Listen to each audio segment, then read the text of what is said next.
आप साहब, welcome to my YouTube channel. आइए फ्रेंड्स, हम लोग पढ़ रहे हैं 12th क्लास की फिजिक्स। और दोस्तों, हम लोग रैपिड रिवीजन कर रहे हैं एक ही वीडियो में। दोस्तों, पहले चैप्टर से लेकर 14वें चैप्टर तक के दोस्तों जो भी मुख्य मुख्य इंपॉर्टेंट फार्मूलाज दिए गए हैं दोस्तों, जो मुख्य मुख्य दोस्तों उसके एसआई पद्धति के मात्रक दिए गए हैं, उन सभी को दोस्तों हम लोग एक ही वीडियो में कवर करने वाले हैं। तो आइए फ्रेंड्स, देख लेते हैं। पहले चैप्टर से स्टार्ट करते हैं हम लोग। तो दोस्तों, सबसे पहले क्या दिया गया है? दिया गया वैद्युत क्षेत्र तथा दोस्तों वैद्युत आवेश तथा क्षेत्र, यानी पहला जो चैप्टर है दोस्तों, एनसीईआरटी बुक हम लोग दोस्तों कवर कर रहे हैं। और एनसीईआरटी बुक का दोस्तों ये रैपिड रिवीजन है एक ही वीडियो में दोस्तों। ये मान लीजिए कि एक ही वीडियो में आप लोगों को पूरा दोस्तों जो फिजिक्स है पहले चैप्टर से लेकर 14वें चैप्टर तक के लिए दोस्तों वो आप लोगों को एक ही वीडियो में पूरा क्लियर करवाया जाएगा। इस वजह से दोस्तों आप अपने रिवीजन के लिए वीडियो अंत तक देखें। तो आइए फ्रेंड्स, देख लेते हैं कि हमें आवेश सबसे पहले पता कैसे चलता है। दोस्तों, यहाँ पर एक बैटरी आप लोगों को बनी दिख रही है, जिसका एक प्लस सिरा है और दूसरा माइनस सिरा है। तो दोस्तों, इसका मतलब है कि आवेश जो है वो दो प्रकार के होते हैं, एक होता है धनावेश और एक होता है ऋणावेश। अब दोस्तों, आवेश की प्रकृति क्या होती है? यानी जो समान आवेश होते हैं वो एक दूसरे को प्रतिकर्षित करते हैं, और जो विपरीत आवेश होते हैं यानी प्लस माइनस हो जाएगा तो एक दूसरे को आकर्षित करेंगे, प्लस प्लस होगा तो एक दूसरे को प्रतिकर्षित करेंगे, माइनस माइनस होगा तो वो भी एक दूसरे को प्रतिकर्षित करेंगे। तो दोस्तों, ये है आवेशों की प्रकृति।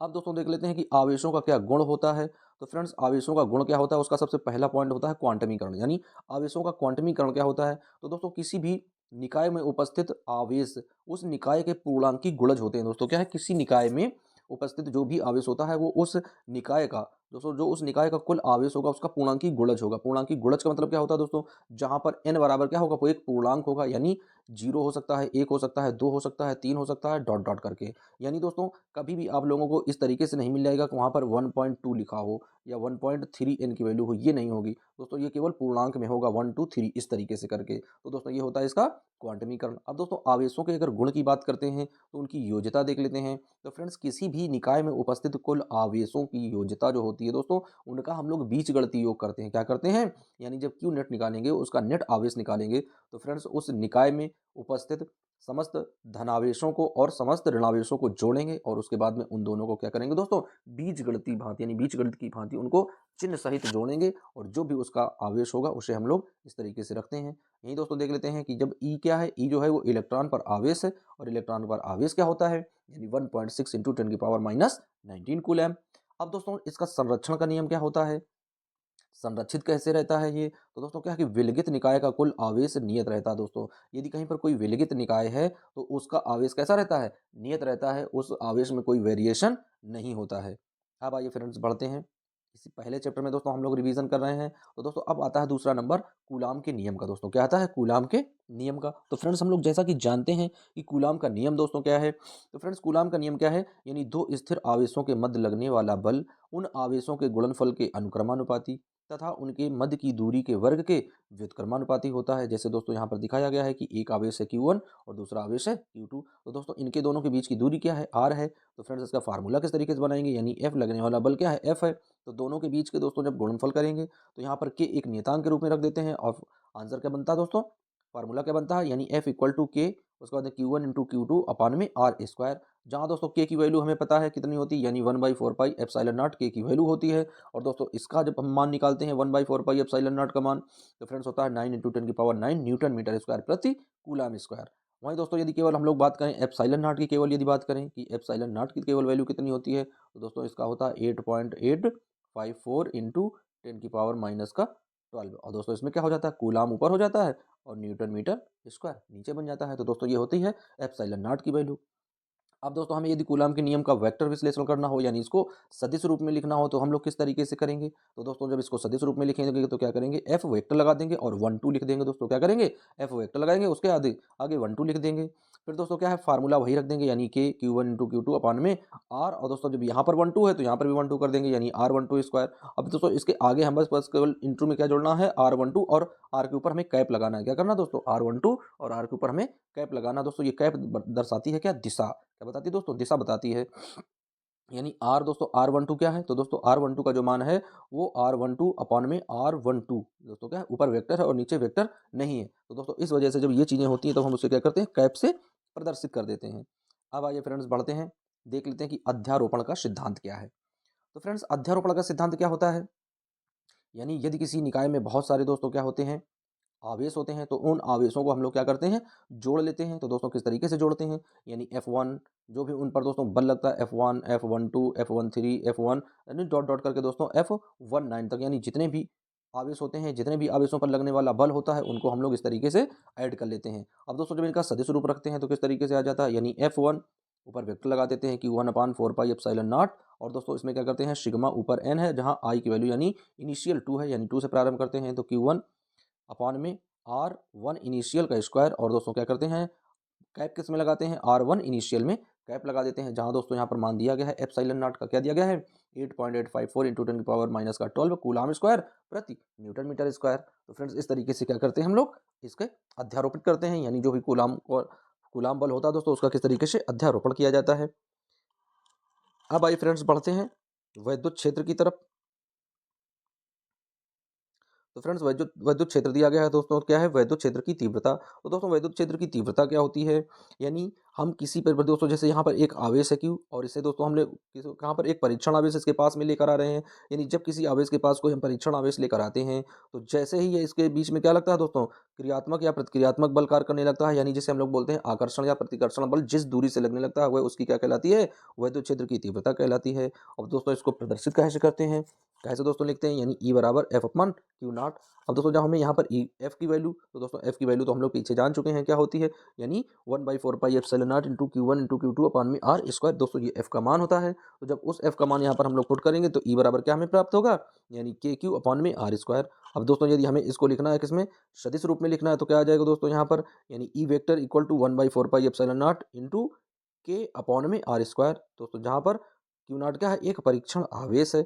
अब दोस्तों इसे वेक्टर रूप में लिखते हैं, यदि वेक्टर विश्लेषण में करते हैं तो क्या हो जाएगा, तो दोस्तों वेक्टर विश्लेषण में क्या है, E vector equal to 1/4πε0 Q/R square, और दोस्तों इंटू में क्या कर देते हैं, आर कैप लगा देते हैं, दोस्तों क्या करते हैं, आर कैप लगा देते हैं। अब दोस्तों देखना है कि सापेक्ष विद्युतशीलता क्या होती है, दोस्तों क्या है, सापेक्ष विद्युतशीलता क्या होती है दोस्तों, तो क्या है, ई आर बराबर क्या है, ई अपॉन एप्सिलॉन नॉट। दोस्तों जहाँ एप्सिलॉन नॉट क्या है, निर्वात की विद्युतशीलता है, और एप्सिलॉन क्या है, माध्यम की विद्युतशीलता है। तो दोस्तों ई जो है, एप्सिलॉन जो है, एप्सिलॉन यानी आर, ये क्या है, सापेक्ष की विद्युतशीलता, यानी जो भी माध्यम होगा उसकी विद्युतशीलता निकालने के लिए क्या करेंगे, यानी किसी माध्यम की विद्युतशीलता में निर्वात की विद्युतशीलता से भाग दे देंगे, तो दोस्तों उसका आंसर हमें प्राप्त हो जाएगा। अब आइए फ्रेंड्स बढ़ते हैं। तो दोस्तों अगला क्वेश्चन क्या है, अगला दोस्तों है कि रैखिक आवेश वितरण क्या होता है, यानी रैखिक आवेश घनत्व क्या होता है दोस्तों। तो रैखिक आवेश घनत्व क्या होता है, यानी lambda equal to D Q upon में DL। दोस्तों डी क्यू क्या है, यानी एक ये सूक्ष्म आवेश है, और DL क्या है, अल्पांश दूरी है। दोस्तों क्या है, ये क्या है, एक अल्पांश दूरी है, जहाँ दोस्तों क्यू की वैल्यू यदि हम लोग निकालेंगे, यदि क्यू का मान निकालेंगे तो क्या आ जाएगा दोस्तों, आ जाएगा एप्सिलॉन दोस्तों जो दिया गया है लेमडा, यानी लेमडा बाई DL आ जाएगा दोस्तों। वहीं पर पृष्ठ आवेश घनत्व, यानी किसी पृष्ठ पर कुल आवेश की मात्रा उस पृष्ठ के जो उसका दोस्तों क्षेत्रफल होता है उसके दोस्तों क्या होती है, अनुपात में होती है, भाग में होती है। तो क्या आ जाएगा, half sigma equal to DQ upon में DA। दोस्तों DQ क्या है, एक छोटा सा आवेश है दोस्तों, अल्पांश आवेश बोल सकते हैं, और DA का ये अल्पांश का क्षेत्रफल है दोस्तों। तो अब Q की वैल्यू निकालेंगे तो क्या आ जाएगा दोस्तों, आ जाएगा हाफ सिग्मा अपॉन में DA। फिर दोस्तों निकालते हैं यदि आयतन आवेश घनत्व। दोस्तों आयतन आवेश घनत्व यानी रो से प्रदर्शित करते हैं, तो क्या होता है दोस्तों इसका, यानी डी क्यू अपान में डीवी। तो दोस्तों क्यू की वैल्यू जब वैल्यू निकालेंगे तो रो अपान दोस्तों क्या आ जाएगा, डीवी आ जाएगा।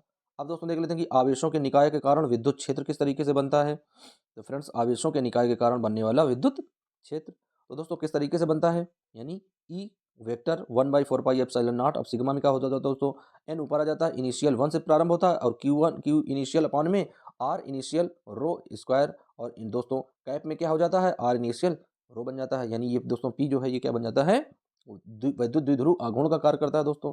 फिर दोस्तों क्या है, वैद्युत द्विध्रुव आघूर्ण क्या बन जाता है दोस्तों, वैद्युत द्विध्रुव आघूर्ण। तो दोस्तों वैद्युत द्विध्रुव आघूर्ण क्या होता है, यानी दो विपरीत आवेश जब एक दूसरे से अल्पांश दूरी पर रखे होते हैं, तो दोस्तों उनके जो बीच की दूरी होती है, तो उसकी मात्रा और किसी एक आवेश की मात्रा के गुणनफल का जो दोस्तों जो उनका गुणनफल होता है वो क्या कहलाता है, वैद्युत द्विध्रुव कहलाता है। तो दोस्तों P बराबर क्या हो जाता है, 2AQ। क्या बन जाता है दोस्तों, 2AQ, यानी ये वाली दूरी यदि A हो जाएगी, ये वाली भी A हो जाएगी, तो ऊपर वाली 2A बन जाएगी। तो इस तरीके से दोस्तों क्या करते हैं हम लोग, वैद्युत द्विध्रुव को निकालते हैं। अब दोस्तों देख लेते हैं कि वैद्युत द्विध्रुव के कारण उत्पन्न वैद्युत क्षेत्र की तीव्रता का जो मात्रक होता है, तीव्रता का जो व्यंजक होता है वो कैसे प्राप्त होता है।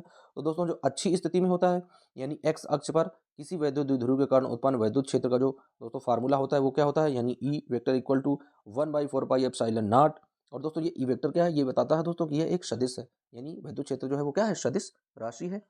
दोस्तों क्या आता है 1/4 pi epsilon not into 2p upon में आर क्यूब। वहीं दोस्तों जब यदि बात करते हैं निरक्षी के लिए, निरक्ष के लिए तो क्या प्राप्त होता है दोस्तों, तो प्राप्त होता है ई, और निरक्षी के लिए यानी E vector equal to minus का चिन्ह लग जाता है बच्चों, यहाँ पर क्या लग जाता है, केवल माइनस का साइन लग जाता है, और क्या हो जाता है पी दोस्तों 1/4 pi epsilon not into P by R cube, ये बन जाता है फ्रेंड्स। अब आइए देख लेते हैं, एक समान बाह्य वैद्युत क्षेत्र में रखे द्विध्रुव पर लगने वाला बल आघूर्ण क्या होता है।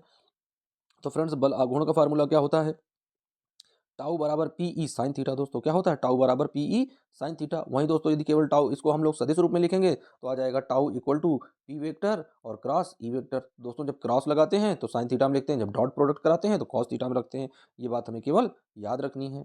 अब आइए दोस्तों देख लेते हैं कि क्षेत्रफल वेक्टर क्या होता है। तो दोस्तों क्षेत्रफल वेक्टर क्या होता है, यानी एन कैप बराबर क्या हो जाता है, ए वेक्टर अपॉन में एक वेक्टर। तो इसे काय से प्रदर्शित करते हैं, इसे दोस्तों लिखते हैं एन वेक्टर, यानी एकांक वेक्टर पर बोलते हैं दोस्तों। फिर ये बात करते हैं घन कोण की, तो दोस्तों क्या हो जाता है D omega equal to D A upon R square. दोस्तों क्या हो जाता है D A upon R square, या दोस्तों डी ओमेगा बराबर क्या आ जाता है, यहाँ पर डी है यानी इसका डिफरेंशिएशन करना होता है, तो दोस्तों जो आगे होता है वो आगे आ जाता है यहाँ पर, और कॉस थीटा के साथ में बदल जाता है। तो क्या आ जाएगा दोस्तों, डी ओमेगा बराबर आ जाएगा D A cos theta upon में आर स्क्वायर बन जाएगा। अब दोस्तों यदि बात करते हैं वैद्युत फ्लक्स की, इसकी बात करते हैं फ्रेंड्स वैद्युत फ्लक्स की, तो आइए फ्लक्स के लिए देख लेते हैं। तो दोस्तों फ्लक्स को कैसे लिखते हैं, फाई ई से प्रदर्शित करते हैं, और दोस्तों इसका फार्मूला क्या होता है, यानी इसका रेखीय समाकलन करते हैं E vector into D A vector, या दोस्तों और में यानी एफ ई इक्वल टू, हम यहाँ पर भी रेखीय समाकलन का चिन्ह लगाते हैं, डी ए दोस्तों E D A cos theta के रूप में लिखते हैं। फिर दोस्तों गॉस की प्रमेय देख लेते हैं, गॉस की प्रमेय क्या होती है। तो फ्रेंड्स गॉस की प्रमेय क्या होती है, किसी भी बंद पृष्ठ में उपस्थित कुल आवेश उस पृष्ठ में दोस्तों जो भी उसकी निर्वात की विद्युतशीलता होती है, यानी 1/एप्सिलॉन नॉट के गुणनफल के बराबर होती है। तो दोस्तों फाई ई इक्वल टू क्या हो जाता है, Q/एप्सिलॉन नॉट, या दोस्तों इसका रेखीय समाकलन कर देते हैं तो बन जाता है दोस्तों क्या, ई डी ए, क्या बन जाता है E vector into D A vector. अब आइए फ्रेंड्स देख लेते हैं गॉस के नियम के अनुप्रयोग क्या क्या थे। दोस्तों गॉस के नियम के क्या क्या अनुप्रयोग दिए गए थे। तो फ्रेंड्स क्या है, अनंत लंबाई के एक समान आवेशित सीधे तार के कारण विद्युत क्षेत्र क्या प्राप्त हुआ था। तो दोस्तों प्राप्त हुआ था ई इक्वल टू 1/4, दोस्तों E equal to 1/2 pi epsilon into lambda by R. दोस्तों क्या प्राप्त हुआ था, ये प्राप्त हुआ था अनंत लंबाई के कारण। फिर दोस्तों एक समान आवेशित अनंत समतल चादर के लिए क्या प्राप्त हुआ था। तो दोस्तों प्राप्त हुआ था E equal to half sigma 2 epsilon not. अब आइए फ्रेंड्स देख लेते हैं तीसरा जो अनुप्रयोग था वो क्या दोस्तों प्राप्त हुआ था। तो दोस्तों तीसरा अनुप्रयोग प्राप्त हुआ था कि एक समान आवेशित पतले गोली कोश के कारण, दोस्तों क्या है, एक समान आवेशित पतले गोली कोश के कारण उत्पन्न वैद्युत क्षेत्र क्या प्राप्त हुआ था। तो दोस्तों प्राप्त हुआ था कि खोल के बाहर वैद्युत क्षेत्र, यानी जो आर है, जो स्मॉल आर है वो बड़ा है कैपिटल आर से। तो दोस्तों खोल के भीतर क्या क्या आया था, यहाँ पर क्या मिला था दोस्तों, यानी मिला था ई आउट, यानी ई जो है वो बाहर हम देख रहे हैं वैद्युत क्षेत्र, यानी गोली कोश के बाहर देख रहे हैं, तो क्या बनेगा हाफ सिग्मा अपान में एप्सिलॉन नॉट दोस्तों इंटू आर स्क्वायर अपॉन में स्मॉल वाला आर स्क्वायर। अब दोस्तों यदि खोल के भीतर देखते हैं, यानी आर बराबर आर के, यानी उसके पृष्ठ पर देखते हैं तो क्या आ जाएगा ई, और दोस्तों क्या है सब में आ जाएगा अंदर आ जाएगा, तो दोस्तों क्या आ जाएगा हाफ सिग्मा अपान में एप्सिलॉन नॉट बन जाएगा। अब दोस्तों आंतरिक बिंदु पर देखते हैं जिसमें से स्मॉल आर छोटा हो जाता है कैपिटल आर से, तो दोस्तों क्या हो जाता है ई इन, यानी अंदर देखेंगे तो गोली कोश के अंदर दोस्तों क्या हो जाएगा, सदैव जो वैद्युत क्षेत्र का मान होगा वो क्या होगा फ्रेंड्स, शून्य प्राप्त होगा।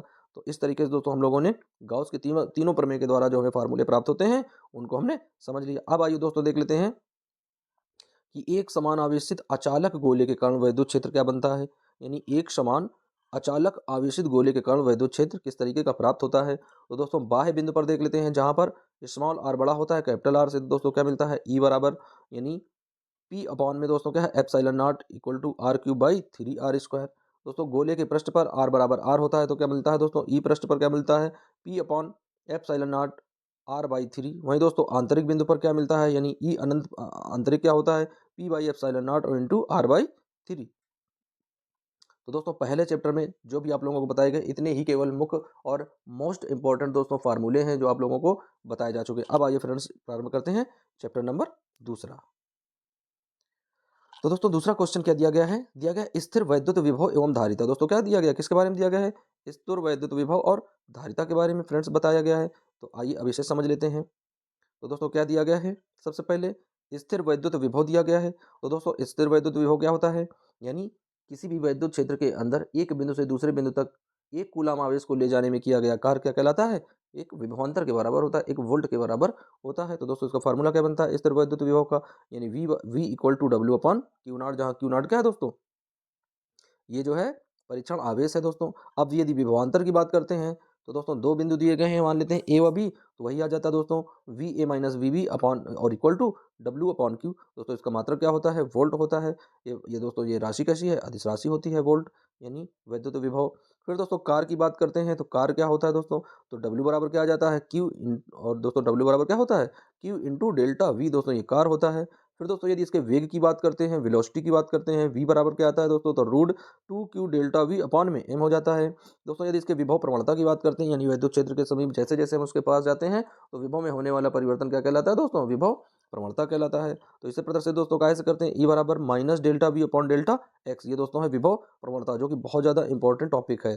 फिर दोस्तों दिया गया है रेखीय समाकलन के रूप में वैद्युत विभव को लिखना, यानी रेखीय समाकलन के रूप में वैद्युत विभव को लिखना। तो फ्रेंड्स क्या है, वी बराबर, अब यहाँ पर माइनस का साइन लगा देते हैं दोस्तों, उसके बाद रेखीय समाकलन कर देते हैं, नीचे दोस्तों जो इन्फिनाइट कर देते हैं, ऊपर आर लिख देते हैं, और दोस्तों क्या लिख देते हैं, E vector into D R vector. तो दोस्तों ये हो जाता है वैद्युत विभव को समाकलन के रूप में। अब आइए फ्रेंड्स देख लेते हैं कि बिंदु आवेश के कारण किसी बिंदु पर वैद्युत विभव क्या होता है। तो दोस्तों बिंदु आवेश के कारण किसी बिंदु पर वैद्युत विभव होता है V equal to 1/4πε0 into Q by R. दोस्तों बस वैद्युत विभव में आर होता है और वैद्युत क्षेत्र में आर स्क्वायर बन जाता है, बस केवल इतना फर्क होता है फ्रेंड्स। आइए फिर देख लेते हैं वैद्युत विभव के कारण वैद्युत विभव क्या होता है, यानी विद्युत द्विध्रुव के कारण वैद्युत विभव किस तरीके से निकालते हैं। और दोस्तों क्या वैद्युत द्विध्रुव की अच्छी स्थिति क्या होती है, तो दोस्तों अच्छी स्थिति में तो फार्मूला होता है 1/4πε0 into P by R square. वहीं दोस्तों वैद्युत द्विध्रुव की निरक्षीय स्थिति में क्या होता है, तो दोस्तों निरक्षीय स्थिति में उसका फार्मूला क्या होता है, शून्य प्राप्त होता है। अब दोस्तों यदि बात करते हैं स्थिर वैद्युत स्थितिज ऊर्जा की, तो दोस्तों स्थितिज ऊर्जा की भी फार्मूला क्या होता है, यू बराबर 1/4πε0 इंटू Q1 इंटू Q2 अपान में आर, यानी आर स्क्वायर नहीं होता है, बस केवल आर होता है। फिर दोस्तों बात करते हैं यदि हम लोग वैद्युत द्विध्रुव के कारण किसी बिंदु पर विभव की, तो दोस्तों किसी बिंदु पर विभव क्या होता है, यानी V बराबर 1/4πε0 into P cos theta upon में आर स्क्वायर। तो दोस्तों ये उसका मान होता है। अब आइए फ्रेंड्स देख लेते हैं कि वैद्युत द्विध्रुव को घुमाने में किया गया कार्य क्या होता है। तो दोस्तों वैद्युत द्विध्रुव को घुमाने में किया गया कार्य होता है W बराबर पी ई कॉस, दोस्तों क्या है कॉस, यहाँ पर लिखा थीटा माइनस कॉस थीटा, यानी कॉस 0 डिग्री का थीटा है, यहाँ पर कॉस थीटा दोस्तों दिया गया है। यहाँ पर दोस्तों कॉस 0 डिग्री के लिए थीटा के लिए क्या है, 0 है, यानी थीटा का मान क्या है, 0 दिया गया है दोस्तों। तो फार्मूला क्या प्राप्त होगा, फार्मूला दोस्तों आ जाएगा W बराबर पी ई, और दोस्तों ये थीटा की जगह हम लोग 0 रख देंगे तो कॉस 0 का मान क्या होता है, 1 होता है। तो दोस्तों क्या आ जाएगा, 1/ना कॉस थीटा। अब दोस्तों यदि थीटा के बराबर 90 रख दें तो वो 0 हो जाएगा, क्या आ जाएगा, W बराबर पी ई। दोस्तों ये थीटा बराबर 180 रखेंगे तो आ जाएगा W बराबर 2 PE। वैद्युत द्विध्रुव की स्थितिज ऊर्जा की यदि दोस्तों बात करते हैं तो V नॉट बराबर क्या आ जाएगा दोस्तों, स्थितिज ऊर्जा के लिए minus P E cos theta बन जाएगा। अब यदि थीटा बराबर 0 रख दें तो V बराबर माइनस का पी ई आ जाएगा। थीटा बराबर 90 रख दें तो V बराबर जो ऊर्जा होगी शून्य आ जाएगी। यदि थीटा की जगह 180 रख दें तो U बराबर प्लस का पी ई आ जाएगा दोस्तों। अब दोस्तों बात करते हैं वैद्युत धारिता की। तो फ्रेंड्स वैद्युत धारिता क्या होती है, यानी किसी चालक को हम लोग इतना आवेश देते हैं या चालक पर उपस्थित जो भी दोस्तों आवेश है वो क्या बन जाता है, उसके जो भी उसकी धारिता होती है दोस्तों उसके विभवांतर के अनुक्रमानुपाती बन जाता है। दोस्तों क्या है, किसी चालक को दिया गया आवेश उस पर जो भी विभवांतर बनता है उसके अनुक्रमानुपाती हो जाता है। तो दोस्तों उसमें सी एक नियतांक रखते हैं, तो सी की वैल्यू जब आ जाती है तो क्यू पान वी बन जाता है, और जहाँ पर सी उस चालक की धारिता कहलाती है। अब दोस्तों बात करते हैं किसी विलगित गोलीय चालक की धारिता की। दोस्तों क्या है, किसी विलगित गोली चालक की धारिता क्या होती है। तो दोस्तों जब चालक की विलगित गोली चालक की धारिता निकालते हैं तो सी बराबर क्या प्राप्त होता है दोस्तों, सी बराबर प्राप्त होता है 4πε0 के इंटू ए। दोस्तों क्या प्राप्त होता है, ए, जहाँ ए की दोस्तों क्या, ए को हम लोग कैसे लिखते हैं, आर से भी प्रदर्शित कर लेते हैं ए को। फिर दोस्तों बात करते हैं आवेशित संधारित्र की ऊर्जा की। तो दोस्तों जो आवेशित संधारित्र की ऊर्जा होती है वो किस तरीके से निकालते हैं फ्रेंड्स, तो U बराबर दोस्तों बनता है 1/2 QV, या U बराबर 1/2 क्यू स्क्वायर सी, या दोस्तों U बराबर 1/2 CV स्क्वायर। फिर दोस्तों ई नाट की वैल्यू जब निकालते हैं तो हाफ सिग्मा अपान में ई नाट आ जाता है। अब दोस्तों हाफ सिग्मा का मान रख देते हैं तो दोस्तों क्या आ जाता है, क्यू बाई ए, और एप्सिलॉन नॉट दोस्तों बन जाता है, जहाँ पर हाफ सिग्मा का मान दोस्तों दिया गया है कि क्यू बाई ए। अब दोस्तों क्या है, समांतर प्लेट संधारित्र की धारिता का। दोस्तों ये जो टॉपिक है बहुत ज़्यादा इंपॉर्टेंट है, ये हर बार एग्जाम में दोस्तों एक क्वेश्चन इससे बनता है कि समांतर पट्टिका संधारित्र का फार्मूला क्या बनेगा। तो दोस्तों क्या बनता है, सी बराबर के एप्सिलॉन नॉट ए अपॉन में डी। दोस्तों यदि के की वैल्यू 1 रख देते हैं तो सी नॉट बराबर क्या आ जाता है, एप्सिलॉन नॉट ए अपॉन में डी। दोस्तों यदि सी बराबर क्या आ जाता है, के और सी नॉट। वहीं दोस्तों यदि बात करते हैं बल की, एफ बराबर क्या आ जाता है फैराड में 1/2 क्यू इंटू ई। तो दोस्तों इस तरीके से हम लोग क्या करते हैं, टॉपिक्स का रिवीजन करते हैं। अब आइए फ्रेंड्स देख लेते हैं बाकी के बचे हुए दूसरे चैप्टर के जो भी टॉपिक दिए गए हैं फ्रेंड्स, उनको हम लोग कवर अप कर लेते हैं। तो दोस्तों क्या दिया गया है, दिया गया है ऊर्जा का घनत्व। फ्रेंड्स क्या हमें निकालना है, ऊर्जा का घनत्व ज्ञात करना है। तो फ्रेंड्स ऊर्जा का घनत्व किस तरीके से निकालेंगे, तो यू बराबर क्या आ जाएगा दोस्तों, यू अपॉन में ए डी, या दोस्तों ए डी का मान रख देते हैं तो क्या आ जाएगा 1/2 एप्सिलॉन नॉट ई स्क्वायर। दोस्तों अथवा में देख लेते हैं कि अथवा में से क्या लिखेंगे, तो यू बराबर 1/2 आ जाएगा के epsilon not into E square बन जाएगा दोस्तों। अब आइए फ्रेंड्स देख लेते हैं कि समांतर प्लेट संधारित्र की धारिता जब उसकी प्लेटों के बीच आंशिक रूप से परावैद्युतांक को रखा जाता है तब क्या होता है बच्चों। तो फ्रेंड्स सी बराबर क्या बनता है, एप्सिलॉन नॉट ए अपॉन में डी और माइनस का टी प्लस में टी अपॉन में के बन जाता है दोस्तों। अब देख लेते हैं संधारित्र का श्रेणी क्रम संयोजन कैसा होता है। तो दोस्तों संधारित्र का जो श्रेणी क्रम संयोजन होता है वो बनता है 1/c equal to 1/c1 plus 1/c2 plus 1/c3। वहीं दोस्तों देख लेते हैं संधारित्रों का समांतर क्रम संयोजन क्या होता है। तो दोस्तों बन जाता है सी बराबर C1 प्लस C2 प्लस का C3। तो फ्रेंड्स इस तरीके से हम लोग दूसरा चैप्टर भी क्लियर कर लेते हैं। और इस तरीके से फ्रेंड्स हम लोग रिवीजन कर रहे हैं, केवल बस रैपिड रिवीजन है। आप लोग 1 या 1.5 घंटे के अंदर दोस्तों पहले चैप्टर से लेकर 14वें चैप्टर तक फिजिक्स का अच्छे से जो भी उसके फार्मूले, जो भी उसके मात्रक, जो भी उसकी एसआई पद्धति में दिए गए हैं, उनका अच्छे से अध्ययन कर पाएंगे। तो दोस्तों वीडियो को अंत तक देखें। अब आइए देख लेते हैं इसका नेक्स्ट वीडियो दोस्तों दिया गया है विद्युत धारा। अब आइए फ्रेंड्स बढ़ते हैं तीसरे चैप्टर की ओर।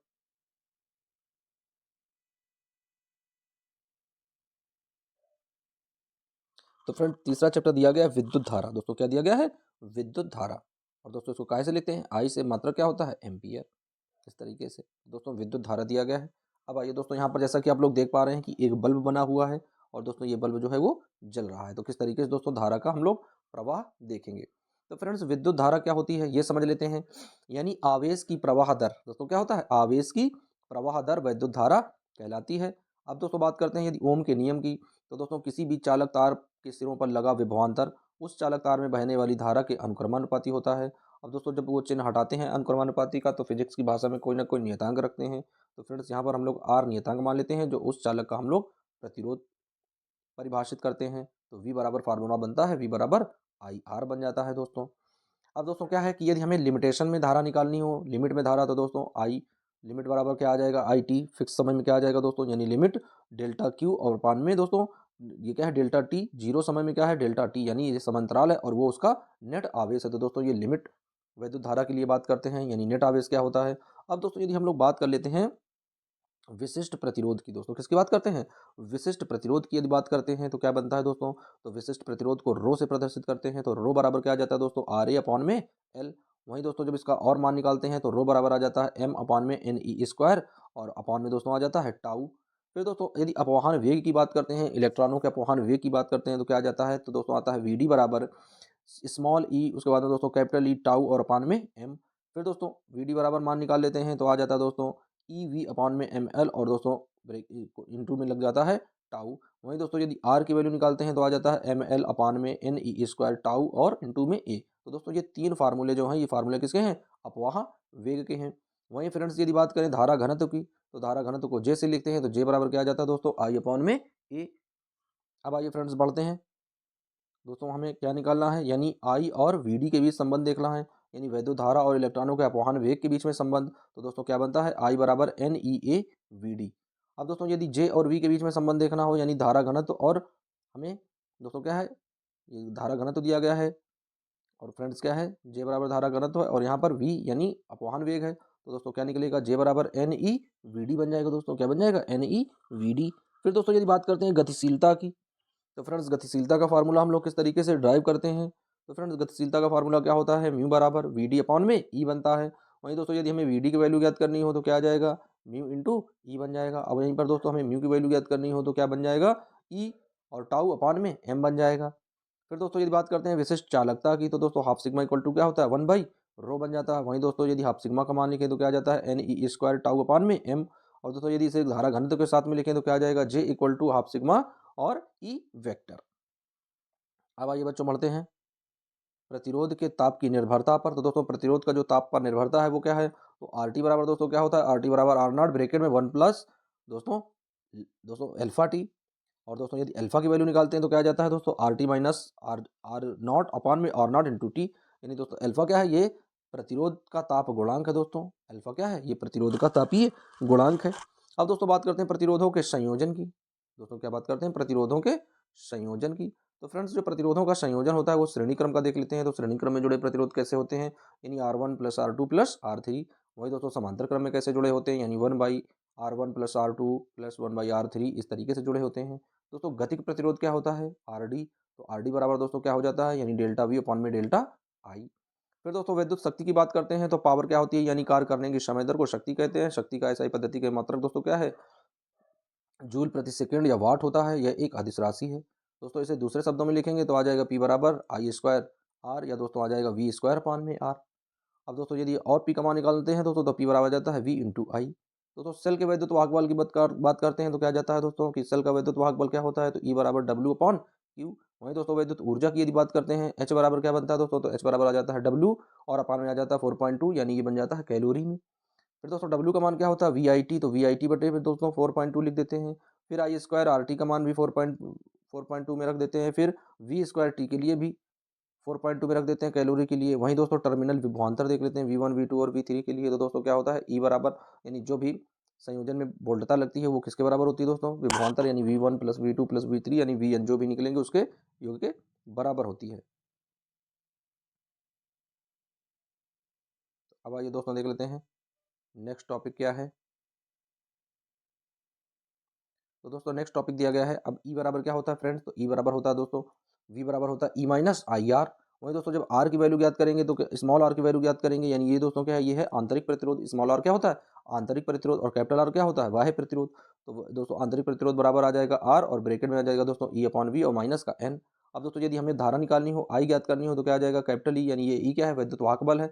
और अपान में कैपिटल आर प्लस में स्मॉल आर, यानी आंतरिक प्रतिरोध प्लस बाह्य प्रतिरोध दोनों दिए गए हैं। फिर फ्रेंड्स बात करते हैं यदि किरचॉफ के नियम की। तो दोस्तों किरचॉफ का पहला नियम क्या है? तो दोस्तों किरचॉफ का पहला नियम है sigma I equal to zero, यानी किसी भी संधि पर जो भी धाराएं होती हैं, आने और जाने वाली धाराएं, उनका बीजगणितीय योग शून्य होना चाहिए। फिर दोस्तों हमें बंद लूप का नियम देखना है कि बंद लूप का नियम क्या होता है। तो दोस्तों सिग्मा आई आर बराबर सिग्मा आई आर बराबर किसके बराबर होना चाहिए? सिग्मा ई के बराबर होनी चाहिए। यानी किसी बंद परिपथ में जो भी वोल्टता लगी होगी वो उस प्रतिरोध पर और धारा के गुणनफल के वोल्टता के बराबर होगी। वही दोस्तों बात करते हैं कि आई वन दोस्तों आर1 minus I two equal to ई1 माइनस ई टू, या ये भी दोस्तों दूसरा वाला दिया गया है। वहीं देख लेते हैं I two plus I one plus I two R3 equal to E two के लिए दिया गया है। अब दोस्तों व्हीट स्टोन सेतु देख लेते हैं क्या है। तो दोस्तों व्हीट स्टोन सेतु का फार्मूला क्या होता है? यानी P upon Q equal to R upon S, यानी R1/R2 इक्वल टू R3/R4। यदि दोस्तों R1/R2 इक्वल टू R3/R4 के बराबर है तो दोस्तों बीच में बहने वाली धारा शून्य होगी।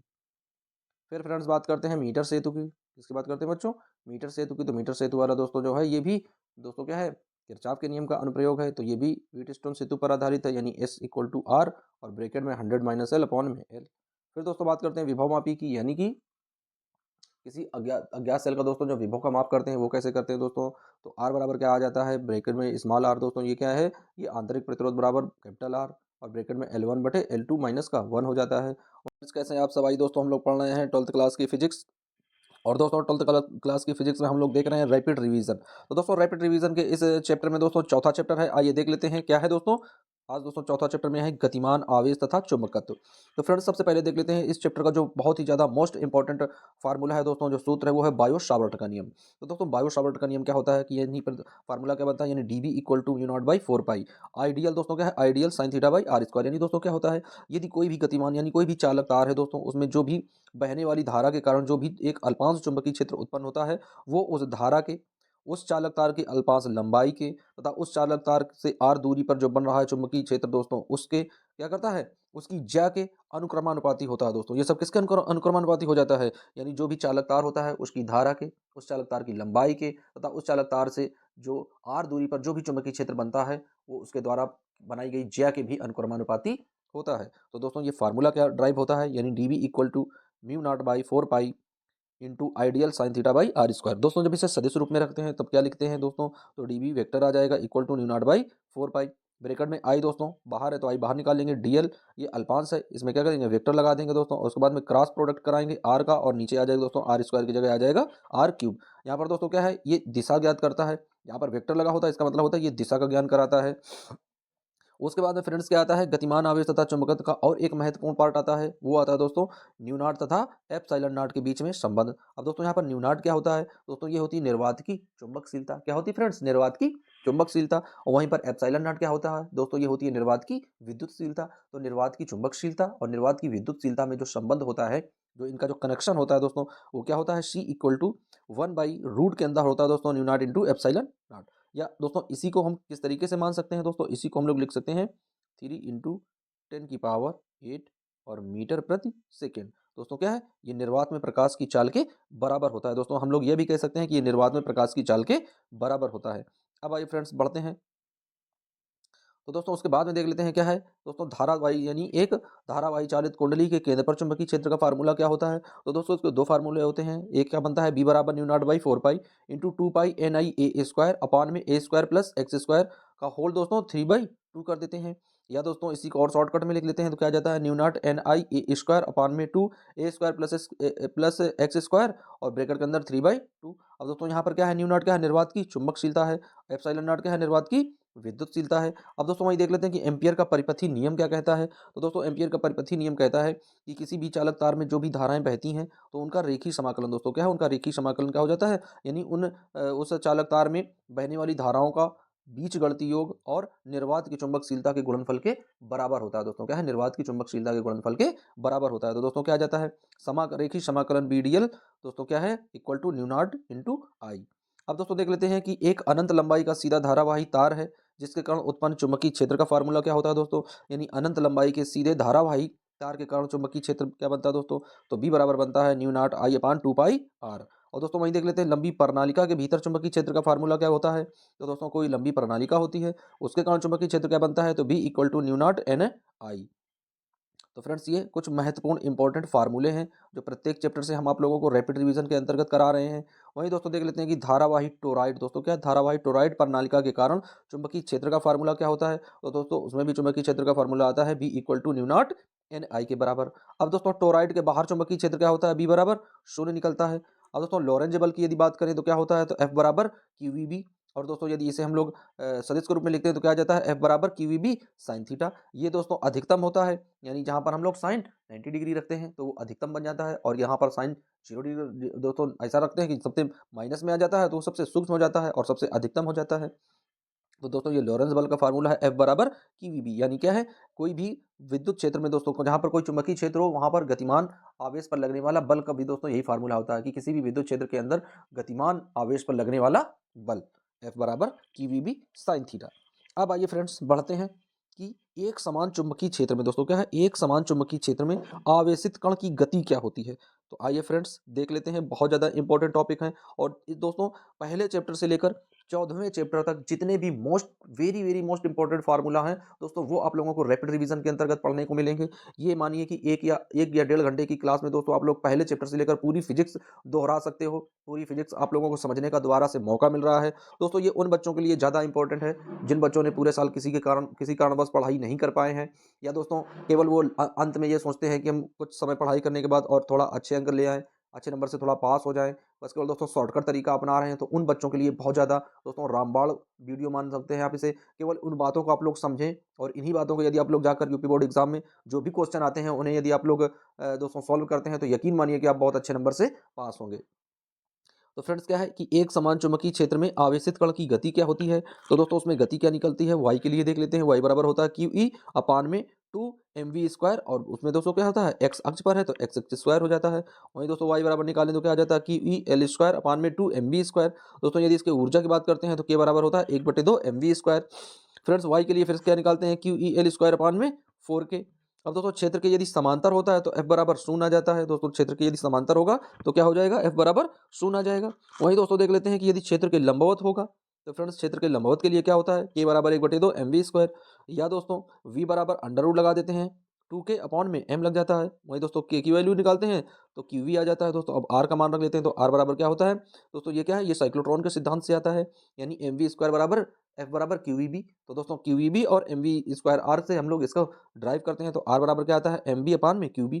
अब दोस्तों यहाँ पर हम मान रख देते हैं, तो r बराबर क्या आ जाता है दोस्तों, अंडर रूट 2m के और अपान में क्यू बी आ जाता है दोस्तों। यहाँ पर ये मान रख देते हैं, यानी वी का मान ये निकला दोस्तों, और वी का मान यहाँ पर हम लोग पुट कर देते हैं। फिर दोस्तों आर का मान निकालते हैं तो आ जाता है 1/b और ब्रैकेट में √2 अपॉन में क्यू आ जाता है। तो फ्रेंड्स इस तरीके से हम लोग क्या करते हैं दोस्तों, आर यानी उसकी त्रिज्या ज्ञात करते हैं, किसकी, साइक्लोट्रॉन की। साइक्लोट्रॉन दोस्तों क्या होता है, ये दोस्तों क्या है, अल्फा कण को त्वरित करने के लिए प्रयोग किया जाता है साइक्लोट्रॉन।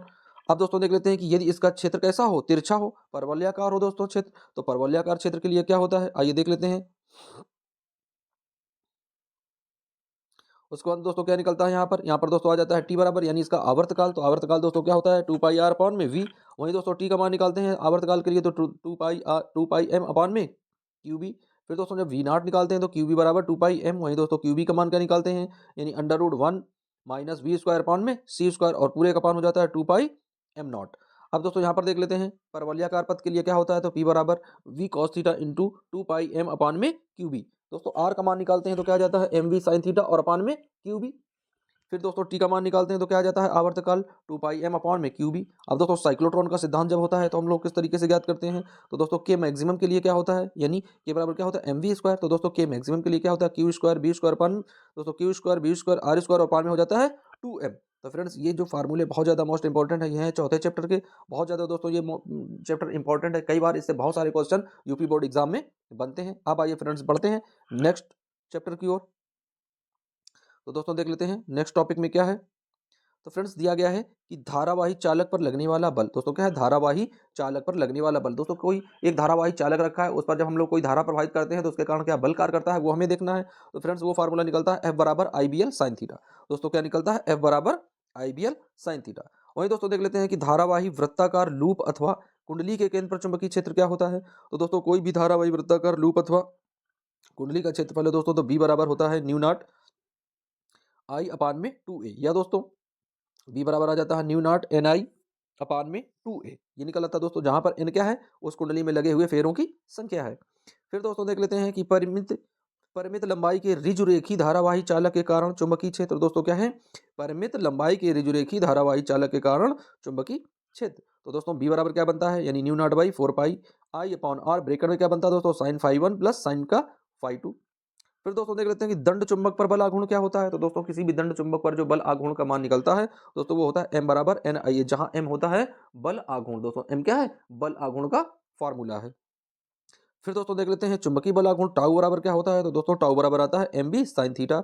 अब दोस्तों हमें वी का मान ज्ञात करना हो तो वी बराबर होता है ई अपॉन में बी। दोस्तों क्या होता है, ई अपॉन में वी। अब दोस्तों देखा जाए कि बाह्य चुंबकीय क्षेत्र में चुंबकीय द्विध्रुव की स्थितिज ऊर्जा क्या होती है। तो दोस्तों चुंबकीय द्विध्रुव की स्थितिज ऊर्जा क्या होती है, यानी V not equal to minus का एम बी कॉस थीटा। फिर फ्रेंड्स देख लेते हैं कि चुंबकीय द्विध्रुव के कारण चुंबकीय क्षेत्र क्या होता है। तो दोस्तों अक्षीय स्थिति में क्या बनता है, तो बी बराबर new not by 4 pi 2m/r³ दोस्तों याद करिए आप लोग, जो वैद्युत क्षेत्र के लिए हम लोग करते थे, यानी किसी वैद्युत क्षेत्र में अच्छी स्थिति के लिए फार्मूला और निरक्षी स्थिति के फार्मूला, तो दोस्तों वहां पर वैद्युत द्विध्रुव के लिए हम लोग क्या करते थे, पी का प्रयोग करते थे। यहाँ पर चुंबकीय द्विध्रुव के लिए क्या करेंगे, कैपिटल एम का प्रयोग करेंगे। बस केवल इतना ही परिवर्तन होता है, बाद बाकी दोनों डेरिवेशन एक समान होते हैं। अब फ्रेंड्स क्या है, तो क्या निकला है, B equal to new not by 4 pi 2m/r³। वहीं दोस्तों निरक्षी स्थिति के लिए देखें तो निरक्षी स्थिति के लिए क्या निकलता है, बी बराबर new not by 4 pi into m/r³। अब दोस्तों चल कुंडली गैल्वेनोमीटर के लिए देख लेते हैं। तो दोस्तों विक्षेप क्या होता है, विक्षेप को हम लोग फाई से डिनोट करते हैं। विक्षेप को दोस्तों कैसे डिनोट करते हैं, फाई से। तो फाई बराबर क्या आ जाएगा, एन ए बी। दोस्तों क्या है, एन ए बी अपॉन में के और इंटू में आई, यानी N I A B upon में के। दोस्तों जहाँ धारा सुग्राहिता की बात करें तो धारा सुग्राहिता क्या होती है दोस्तों, फाई अपॉन में आई, यानी ये जो आई है ये फाई के नीचे आ जाएगा दोस्तों, तो इसका मान बचेगा, ये बन जाएगी धारा सुग्राहिता। अब दोस्तों यदि वोल्टेज सुग्राहिता की बात करें तो 5v अपॉन में ये वोल्टेज सुग्राहिता बन जाएगी दोस्तों। अब आइए बढ़ते हैं। तो दोस्तों देख लेते हैं क्या है, कह रहा है कि घूमते हुए इलेक्ट्रॉन का चुंबकीय द्विध्रुव आघूर्ण क्या होता है। दोस्तों घूमते हुए इलेक्ट्रॉन के लिए चुंबकीय द्विध्रुव आघूर्ण का मान क्या होता है। तो दोस्तों M vector equal to minus का ई, दोस्तों स्मॉल में माइनस का ई अपान में 2m/e। दोस्तों ये m/e क्या है, ये है मॉस ऑफ इलेक्ट्रॉन, यानी इलेक्ट्रॉन का ऊपर वाला तो दोस्तों इलेक्ट्रॉन है, इलेक्ट्रॉन के आवेश की बात करते हैं। जहां m/e आ जाए तो इलेक्ट्रॉन के द्रव्यमान की बात करते हैं। और दोस्तों आगे क्या लगा है, यानी जे वेक्टर लगा है। जे दोस्तों क्या होता है, धारा घनत्व होता है, जैसा कि आप लोग जानते हैं। फिर दोस्तों जे वेक्टर हमें ज्ञात करना है तो क्या आ जाएगा, NH/2 पाई, या n का मान 1 रख देते हैं। बोहर मैग्नेट के लिए दोस्तों निकालते हैं, बोहर मैग्नेटॉन के लिए निकालते हैं तो m मिनिमम में क्या आ जाता है, EH अपान में 4 पाई me आ जाता है दोस्तों। उसके बाद संयुक्त वैद्युत व चुंबकीय क्षेत्र की गति निकालते हैं दोस्तों, तो क्या आ जाता है दोस्तों, संयुक्त वैद्युत व चुंबकीय क्षेत्र की गति दोस्तों अर्थात लॉरेंज बल होता है। ये क्या होता है? लॉरेंज बल। तो F vector equal to Q बाहर निकाल लेते हैं, ई वेक्टर और प्लस का V vector into B vector, या दोस्तों दोनों को साथ में मिला लेते हैं। तो F vector B plus F M vector B, यानी दोस्तों क्या है? ये है चुंबकीय बल दोस्तों। ये क्या है? एफ बी चुंबकीय बल है और ये दोस्तों मैग्नेटिक बल है। तो दोनों आपस में मिलकर क्या बनाते हैं? यहाँ पर लॉरेंस बल का निर्माण कर देते हैं दोस्तों, लॉरेंस बल बन जाता है। अब दोस्तों देख लेते हैं कि लंबी प्रणालिका के केंद्र पर चुंबकीय क्षेत्र क्या होता है। कोई भी यदि एक लंबी प्रणालिका है फ्रेंड्स, तो उसके केंद्र पर चुंबकीय क्षेत्र का मान क्या होगा? तो बी बराबर दोस्तों क्या बनेगा? New not N I by two, और दोस्तों ब्रैकेट में क्या आ जाएगा? कॉस थीटा वन माइनस का कॉस थीटा टू। तो दोस्तों ये जो आप लोगों ने अभी तक बहुत ज्यादा मोस्ट इंपॉर्टेंट फार्मूले सीखे हैं, इन फार्मूलों को आप लोग अच्छे से एक बार देख लें, समझ लें, ताकि आप लोगों को बोर्ड एग्जाम में कोई गलती ना हो। और दोस्तों बने रहिए, वीडियो को अंत तक वॉच करें। रैपिड रिवीजन के अंतर्गत आप लोगों को पहले चैप्टर से लेकर चौथे चैप्टर तक एकदम से सीरियल से सारी चीजें समझाई जाएंगी। अब आइए फ्रेंड्स देख लेते हैं, चैप्टर नंबर 5वां है और दोस्तों चैप्टर का नाम है चुंबकत्व एवं द्रव्य। दोस्तों क्या नाम है चैप्टर का? चुंबकत्व एवं द्रव्य। दोस्तों इस चैप्टर में देख लेते हैं क्या है, यानी क्षण चुंबक एक धारावाही प्रणालिका की तरह व्यवहार करता है। दोस्तों जैसा कि हम लोग जानते हैं कि क्षण चुंबक जो होता है वह किस तरह व्यवहार करता है? एक धारावाही प्रणालिका की तरह व्यवहार करता है। उसका फार्मूला दोस्तों क्या होता है? तो बी बराबर new not by four pi into two M by R cube. अब दोस्तों यदि बात करते हैं कि पृथ्वी के चुंबकीय क्षेत्र का क्षैतिज घटक क्या होता है, तो दोस्तों क्षैतिज घटक के लिए हम लोग क्या निकालते हैं? बीई, यानी ई क्या है दोस्तों? वैद्युत क्षेत्र है। तो चुंबकीय दोस्तों वैद्युत क्षेत्र के लिए क्या होता है? B H square plus B V square, यानी पृथ्वी का जो दोस्तों क्षैतिज घटक होता है उसका स्क्वायर और पृथ्वी का जो ऊर्ध्व घटक होता है उसका स्क्वायर कर देते हैं। वहीं दोस्तों यदि हमें थीटा का मान ज्ञात करना हो तो कैसे निकालते हैं? तो दोस्तों लिखते हैं टेन टेन इनवर्स और दोस्तों इंटू में बी वी अपॉन में बी एच। तो दोस्तों ये इसका मान निकल आता है। अब आइए फ्रेंड्स देख लेते हैं कि चुंबकीय तीव्रता क्या होती है। तो दोस्तों चुंबकन तीव्रता क्या होती है दोस्तों? यानी चुंबक को दोस्तों जब कोई दूसरा चुंबक आकर्षित करता है तो उसकी जो क्वालिटी होती है, उसकी जो क्वांटिटियां होती हैं, वो उसकी तीव्रता पर निर्भर करती हैं। तो दोस्तों क्या है? I vector equal to M vector upon में वी। वहीं दोस्तों चुंबकीय तीव्रता की यदि बात करें तो उसका फार्मूला क्या होता है? यानी H vector equal to B vector upon में न्यू नॉट और माइनस का आई वेक्टर। अब दोस्तों यदि हमें निकालना हो कि सापेक्ष चुंबकशीलता क्या होती है, फ्रेंड्स क्या है सापेक्ष चुंबकशीलता क्या होती है, उसका यदि हमें मान ज्ञात करना हो तो कैसे निकालते हैं दोस्तों? यानी न्यू आर बराबर दोस्तों इक्वल टू न्यू अपॉन में न्यू नॉट, यानी ये क्या है? ये माध्यम की चुंबकशीलता है और ये निर्वात की चुंबकशीलता है। वही दोस्तों न्यू आर बराबर क्या है? बी अपॉन बी नॉट, यानी ये क्या है? फ्लक्स का घनत्व है दोस्तों। क्या है? फ्लक्स का घनत्व है। अब दोस्तों यदि हमें देखना है कि न्यू आर जो है दोस्तों एक सिक्का में, तो दोस्तों पदार्थ कैसे होंगे? प्रति चुंबकत्व वाले होंगे। उसके बाद में अनुचुंबकत्व के होंगे, उसके बाद में लौह चुंबकत्व के होंगे। दोस्तों प्रति चुंबकत्व कैसे होते हैं? ये दोस्तों ऐसे पदार्थ होते हैं, ऐसे तत्व होते हैं जो चुंबक की तरफ आकर्षित नहीं होते हैं। दोस्तों अनुचुंबकी कैसे होते हैं? जो सूक्ष्म तरीके से दोस्तों चुंबक की तरफ आकर्षित होते हैं। प्रतिचुंबकी में तो प्रतिकर्षित होते हैं, दूर जाते हैं। यदि हम किन्हीं पदार्थों को यदि चुंबक के पास ले जाएंगे तो वो दूर हटेंगे, प्रतिकर्षण बल लगाएंगे, वो होते हैं प्रतिचुंबकत्व। और दोस्तों अनुचुंबकत्व कैसे होते हैं? जो उन्हें हल्का सा अपनी ओर आकर्षित करते हैं, ज्यादा नहीं, कितना? हल्का सा अपनी ओर आकर्षित करते हैं, अनुचुंबकीय तत्व कहलाते हैं। वहीं दोस्तों यदि लौह चुंबकत्व की बात करें तो ये चुंबक की ओर बहुत तीव्र गति से चुंबकित होते हैं, आकर्षित होते हैं, तो इन्हें लौह चुंबकत्व कहते हैं। फिर दोस्तों बढ़ते हैं, तो दोस्तों देख लेते हैं आगे क्या है, चुंबकीय सुग्राहिता क्या होती है। तो दोस्तों चुंबकीय सुग्राहिता होती है X M equal to I upon H. दोस्तों क्या हो जाता है? I upon H. फिर दोस्तों यदि हम मान ज्ञात करते हैं कि निर्वात की चुंबकशीलता यानी दोस्तों है म्यू आर तथा एक्स एम के बीच में संबंध क्या होगा, तो न्यू आर बराबर हो जाएगा दोस्तों आई प्लस एक्स एम। दोस्तों क्या है, क्यूरी का नियम देख लेते हैं। क्यूरी का टेम्परेचर नियम होता है दोस्तों, क्यूरी ताप होता है। तो दोस्तों क्या है, आई बराबर सी ब्रैकेट में एच अपॉन में टी। दोस्तों क्या है, किसी भी तत्व या पदार्थ को हम लोग तब तक गर्म करते हैं दोस्तों, उसके परम ताप तक गर्म करते हैं। क्यूरी का दोस्तों नियम क्या है कि हम किसी भी तत्व या पदार्थ को उसके परम ताप तक गर्म करते हैं, जब तक गर्म करते हैं जब तक वो अपनी चुंबकशीलता को खो नहीं देता है। यानी चुंबक को जब हम लोग इतना गर्म कर देते हैं, इतना हीट कर देते हैं, तो उसके अंदर की जो चुंबकशीलता है दोस्तों वो समाप्त हो जाती है, वो फिर किसी वस्तु को अपनी ओर चुंबकित नहीं कर सकता है। तो ये उसकी होती है दोस्तों क्या, चुंबकन क्षमता को समाप्त हो जाता है, जिसे हम लोग क्यूरी का नियम कहते हैं। फिर दोस्तों देख लेते हैं कि एक समान चुंबकीय क्षेत्र में द्विध्रुव के साथ क्या फार्मूला बनता है दोस्तों। तो द्विध्रुव के साथ फार्मूला बनता है बी बराबर फोर पाई स्क्वायर इंटू आई और अपान में दोस्तों एम टी स्क्वायर। दोस्तों जहां स्मॉल जी बराबर क्या है, जड़त्व आघूर्ण है। फिर दोस्तों देख लेते हैं किसी बंद सतह से गुजरने वाला चुंबकीय फ्लक्स क्या होता है। तो दोस्तों किसी भी बंद सतह से गुजरने वाला जो चुंबकीय फ्लक्स है फाइव बी बराबर, तो दोस्तों हो जाता है चुंबकीय क्षेत्र का रेखीय समाकलन तथा उनका अदिश गुणन। दोस्तों क्या है, चुंबकीय क्षेत्र का रेखीय समाकलन तथा क्षेत्रफल सदिश का अदिश गुणन जो होता है वही कहलाता है। तो दोस्तों फार्मूला क्या बनता है, फाइव बी बराबर रेखीय समाकलन बी वेक्टर इन और dot D A vector equal to zero हो जाता है। तो दोस्तों इस तरीके से हम लोगों ने पांचवें चैप्टर के जो बहुत ज्यादा मोस्ट इंपॉर्टेंट दोस्तों सूत्र थे उन सूत्रों को हम लोगों ने अध्ययन कर लिया है। अब आइए दोस्तों बढ़ते हैं चैप्टर नंबर 6वें की ओर। तो दोस्तों चैप्टर नंबर 6वां देख लेते हैं, बहुत ज़्यादा इंपॉर्टेंट है, इससे भी बहुत सारे क्वेश्चन पूछे जाते हैं प्रत्येक वर्ष, इससे बहुत ज़्यादा भर भर के दोस्तों झोली भर भर के क्वेश्चन आते हैं यूपी बोर्ड एग्जाम में। तो दोस्तों देख लेते हैं क्या है चुंबकीय फ्लक्स, यानी चुंबकीय फ्लक्स किसे कहते हैं। तो दोस्तों चुंबकीय फ्लक्स क्या होता है, यानी किसी भी चुंबकीय क्षेत्र और उस क्षेत्र के क्षेत्रफल सदिश के अदिश गुणन को चुंबकीय क्षेत्र कहते हैं। यानी फाइव बी बराबर क्या होता है दोस्तों, यानी चुंबकीय फ्लक्स कहते हैं तो फाइव बी बराबर क्या होता है, तो फ्रेंड्स फाइव बी बराबर होता है B vector into A vector या equal to B A cos theta. दोस्तों इसे बोलते हैं अदिश गुणन, क्या बोलते हैं दोस्तों, इसको बोलते हैं अदिश गुणन।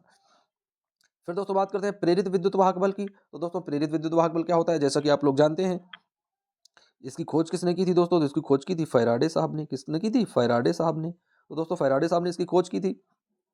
प्रेरित विद्युत वाहक बल की दोस्तों ये कैसे होता है कि जब हम किसी कुंडली के पास कोई चुंबकीय क्षण ले जाते हैं, दोस्तों क्या है, जब हम किसी कुंडली के पास कोई चुंबकीय क्षण को ले जाते हैं तो दोस्तों कुंडली से बद्ध जो भी चुंबकीय क्षेत्र रेखाओं की संख्या होती है उसमें परिवर्तन होता है। दोस्तों यदि चुंबकीय क्षेत्र रेखाओं की संख्या में परिवर्तन होता है तो उससे जुड़े चुंबकीय क्षेत्र में परिवर्तन होता है।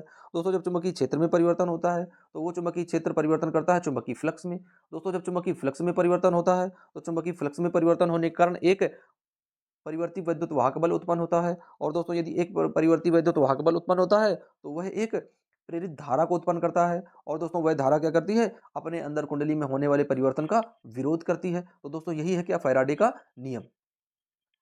तो फ्रेंड्स क्या है, प्रेरित आवेश कैसे बनता है उसमें, दोस्तों देख लेते हैं। प्रेरित विद्युत वाहक बल क्या है, तो ई बराबर माइनस का डी फाइव बी अपॉन में डी टी। दोस्तों डी माइनस का चिन्ह क्या दर्शाता है, तो दोस्तों माइनस का चिन्ह दर्शाता है कि अपने अंदर होने वाले परिवर्तन का वो विरोध कर रही है। दोस्तों वहीं पर यदि ये एन क्या है, तो दोस्तों एन है कुंडली में फेरों की संख्या, यानी ई इक्वल टू माइनस का N D five B upon में डी टी। अब दोस्तों बात करते हैं प्रेरित आवेश की, कि प्रेरित आवेश क्या होता है दोस्तों। तो प्रेरित आवेश किस तरीके से ज्ञात करते हैं दोस्तों, तो प्रेरित आवेश Q बराबर capital N by R into D phi B. दोस्तों प्रेरित धारा ज्ञात करते हैं, प्रेरित धारा क्या होती है, तो दोस्तों I बराबर E अपॉन आर या दोस्तों N by R into D phi B upon में डी टी। तो दोस्तों ये इनके फार्मूले होते हैं। अब आइए फ्रेंड्स बढ़ते हैं। तो दोस्तों नेक्स्ट क्वेश्चन में क्या है कि ऋजुरेखी चालक के सिरों के बीच उत्पन्न प्रेरित वैद्युत वाहक बल, दोस्तों इसे ही बोलते हैं गतिक वैद्युत वाहक बल। क्या बोलते हैं दोस्तों, इसको ही बोलते हैं गतिक वैद्युत वाहक बल। तो दोस्तों गतिक वैद्युत वाहक बल क्या होता है, यानी ई बराबर बी वी एल। दोस्तों ई बराबर बी वी एल, ये मैक्सिमम के लिए होता है। और दोस्तों इसी को हम लोग क्या लिख सकते हैं, B V L sine theta, ये भी हमें याद रखना है, B V L sine theta भी रख सकते हैं। फिर दोस्तों स्वाप्रेरकत्व को देख लेते हैं कि स्वाप्रेरकत्व क्या होता है। तो दोस्तों एल एल को क्या कहते हैं, एल को ही कहते हैं कुंडली का स्वाप्रेरकत्व। तो एल बराबर एन फाइव बी अपॉन में आई। अब दोस्तों यदि हमें एल का मान ज्ञात करना है तो इसे यदि हम लोग फैराडे के नियम में पुट करेंगे तो फैराडे का नियम क्या आ जाएगा, तो दोस्तों आ जाएगा माइनस का ई अपॉन में डी आई अपॉन में डी टी। फिर दोस्तों बात करते हैं यदि हम लोग समतल कुंडली की, किसकी बात करते हैं, समतल कुंडली के स्वाप्रेरकत्व की। तो दोस्तों जब समतल कुंडली का स्वाप्रेरकत्व निकालते हैं तो क्या होता है फार्मूला, तो दोस्तों फार्मूला होता है L equal to new not by two pi N square R. दोस्तों ये होता है समतल कुंडली के लिए स्वाप्रेरकत्व। फिर दोस्तों लंबी प्रणालिका का स्वाप्रेरकत्व क्या होता है, तो दोस्तों लंबी प्रणालिका का जो स्वाप्रेरकत्व होता है एल बराबर वो क्या निकलता है, यानी new N square A by में एल। फिर दोस्तों कुंडली में संचित स्थितिज ऊर्जा क्या होती है, तो दोस्तों कुंडली में संचित स्थितिज ऊर्जा होती है यू बराबर एक बटे दो एल आई स्क्वायर। वहीं दोस्तों यदि हम लोग बात करते हैं प्रेरण का श्रेणी क्रम में, तो दोस्तों प्रेरण जब श्रेणी क्रम में लगा होता है तो एल बराबर एल, दोस्तों एल बराबर L1 प्लस का L2 हो जाता है। वहीं दोस्तों यदि प्रेरण यानी कि कुंडलियां यदि समांतर क्रम में जुड़ी होती हैं तब क्या होता है, तो दोस्तों यदि कुंडलियां समांतर क्रम में जुड़ी होंगी तो एल बराबर क्या फार्मूला बनेगा, L1 इंटू L2 अपॉन में L1 प्लस का L2। फिर दोस्तों बात करते हैं कि अन्योन्य प्रेरण क्या होता है दोस्तों। तो अन्योन्य प्रेरण क्या होता है, तो जहाँ पर आप लोग कैपिटल M देख रहे हैं यही क्या है, यही कुंडली का अन्योन्य प्रेरकत्व है या अन्योन्य प्रेरण है। तो दोस्तों M2 बराबर क्या होता है, तो दोस्तों M बराबर होता है N2 फाई टू अपॉन में I1। अब दोस्तों M के मान को उसको फैराडे के नियम में रिपोर्ट कर देते हैं। तो दोस्तों जब इसको फैराडे के नियम में रखेंगे तो क्या आ जाएगा, तो आ जाएगा माइनस का E2 अपॉन में डेल्टा I1 अपॉन में डेल्टा T। ये दोस्तों इसका मान प्राप्त हो जाएगा। अब आइए फ्रेंड्स बढ़ते हैं कि दो समकक्ष परिनालिकाओं के बीच अन्योन्य प्रेरकत्व क्या निकलेगा दोस्तों, यानी दो समाक्ष परिनालिकाएं हैं, दो कैसी हैं, समान अक्ष की परिनालिकाएं हैं, तो उनका दोस्तों किस तरीके से हम लोग अन्योन्य प्रेरकत्व ज्ञात करेंगे। तो दोस्तों क्या आएगा फार्मूला, तो दोस्तों फार्मूला आएगा M equal to new not N N1 into N2 A upon में L, या दोस्तों M बराबर new not N1 N2 into में A, जहां पर L का मान 1 रख देंगे। अब दोस्तों यदि ऊर्जा शक्ति की बात करें, किसकी बात करें फ्रेंड्स, ऊर्जा शक्ति की, तो क्या आता है निकल कर, तो देख लेते हैं दोस्तों ऊर्जा शक्ति की क्या बात होती है, यानी P बराबर B square L square into V square upon में आर, ये दोस्तों ऊर्जा शक्ति है। यदि ऊष्मा की बात करें तो डेल्टा क्यू बराबर डेल्टा फाइव बी अपॉन में आर, ये दोस्तों ऊष्मा की बात कर देते हैं। अब आइए फ्रेंड्स बढ़ते हैं। तो दोस्तों प्रेरकत्व जब धाराएं दोनों कुंडलियों में प्रवाहित होती हैं, तो प्रेरकत्व क्या होता है जब धाराएं दोनों कुंडलियों में प्रवाहित होती हैं। तो दोस्तों स्मॉल ई यानी गतिज वैद्युत वाहक बल बन गया ई बराबर, तो माइनस का L1 D I one upon में डी टी, माइनस का M21 यानी डी आई टू अपॉन में डी टी। या दोस्तों प्रेरित विद्युत वाहक बल क्या बनेगा दोस्तों, प्रेरित विद्युत वाहक बल बनेगा स्वप्रेरकत्व प्लस अन्योन्य प्रेरकत्व। ये दोनों दोस्तों क्या है, ये है स्वप्रेरकत्व और अन्योन्य प्रेरकत्व। तो फ्रेंड्स इस तरीके से क्या है, हम लोगों ने छठवें चैप्टर के जो बहुत ज्यादा मोस्ट इंपॉर्टेंट फार्मूले थे उनको हम लोगों ने कवर अप कर लिया है। अब आइए फ्रेंड्स बढ़ते हैं नेक्स्ट टॉपिक की ओर।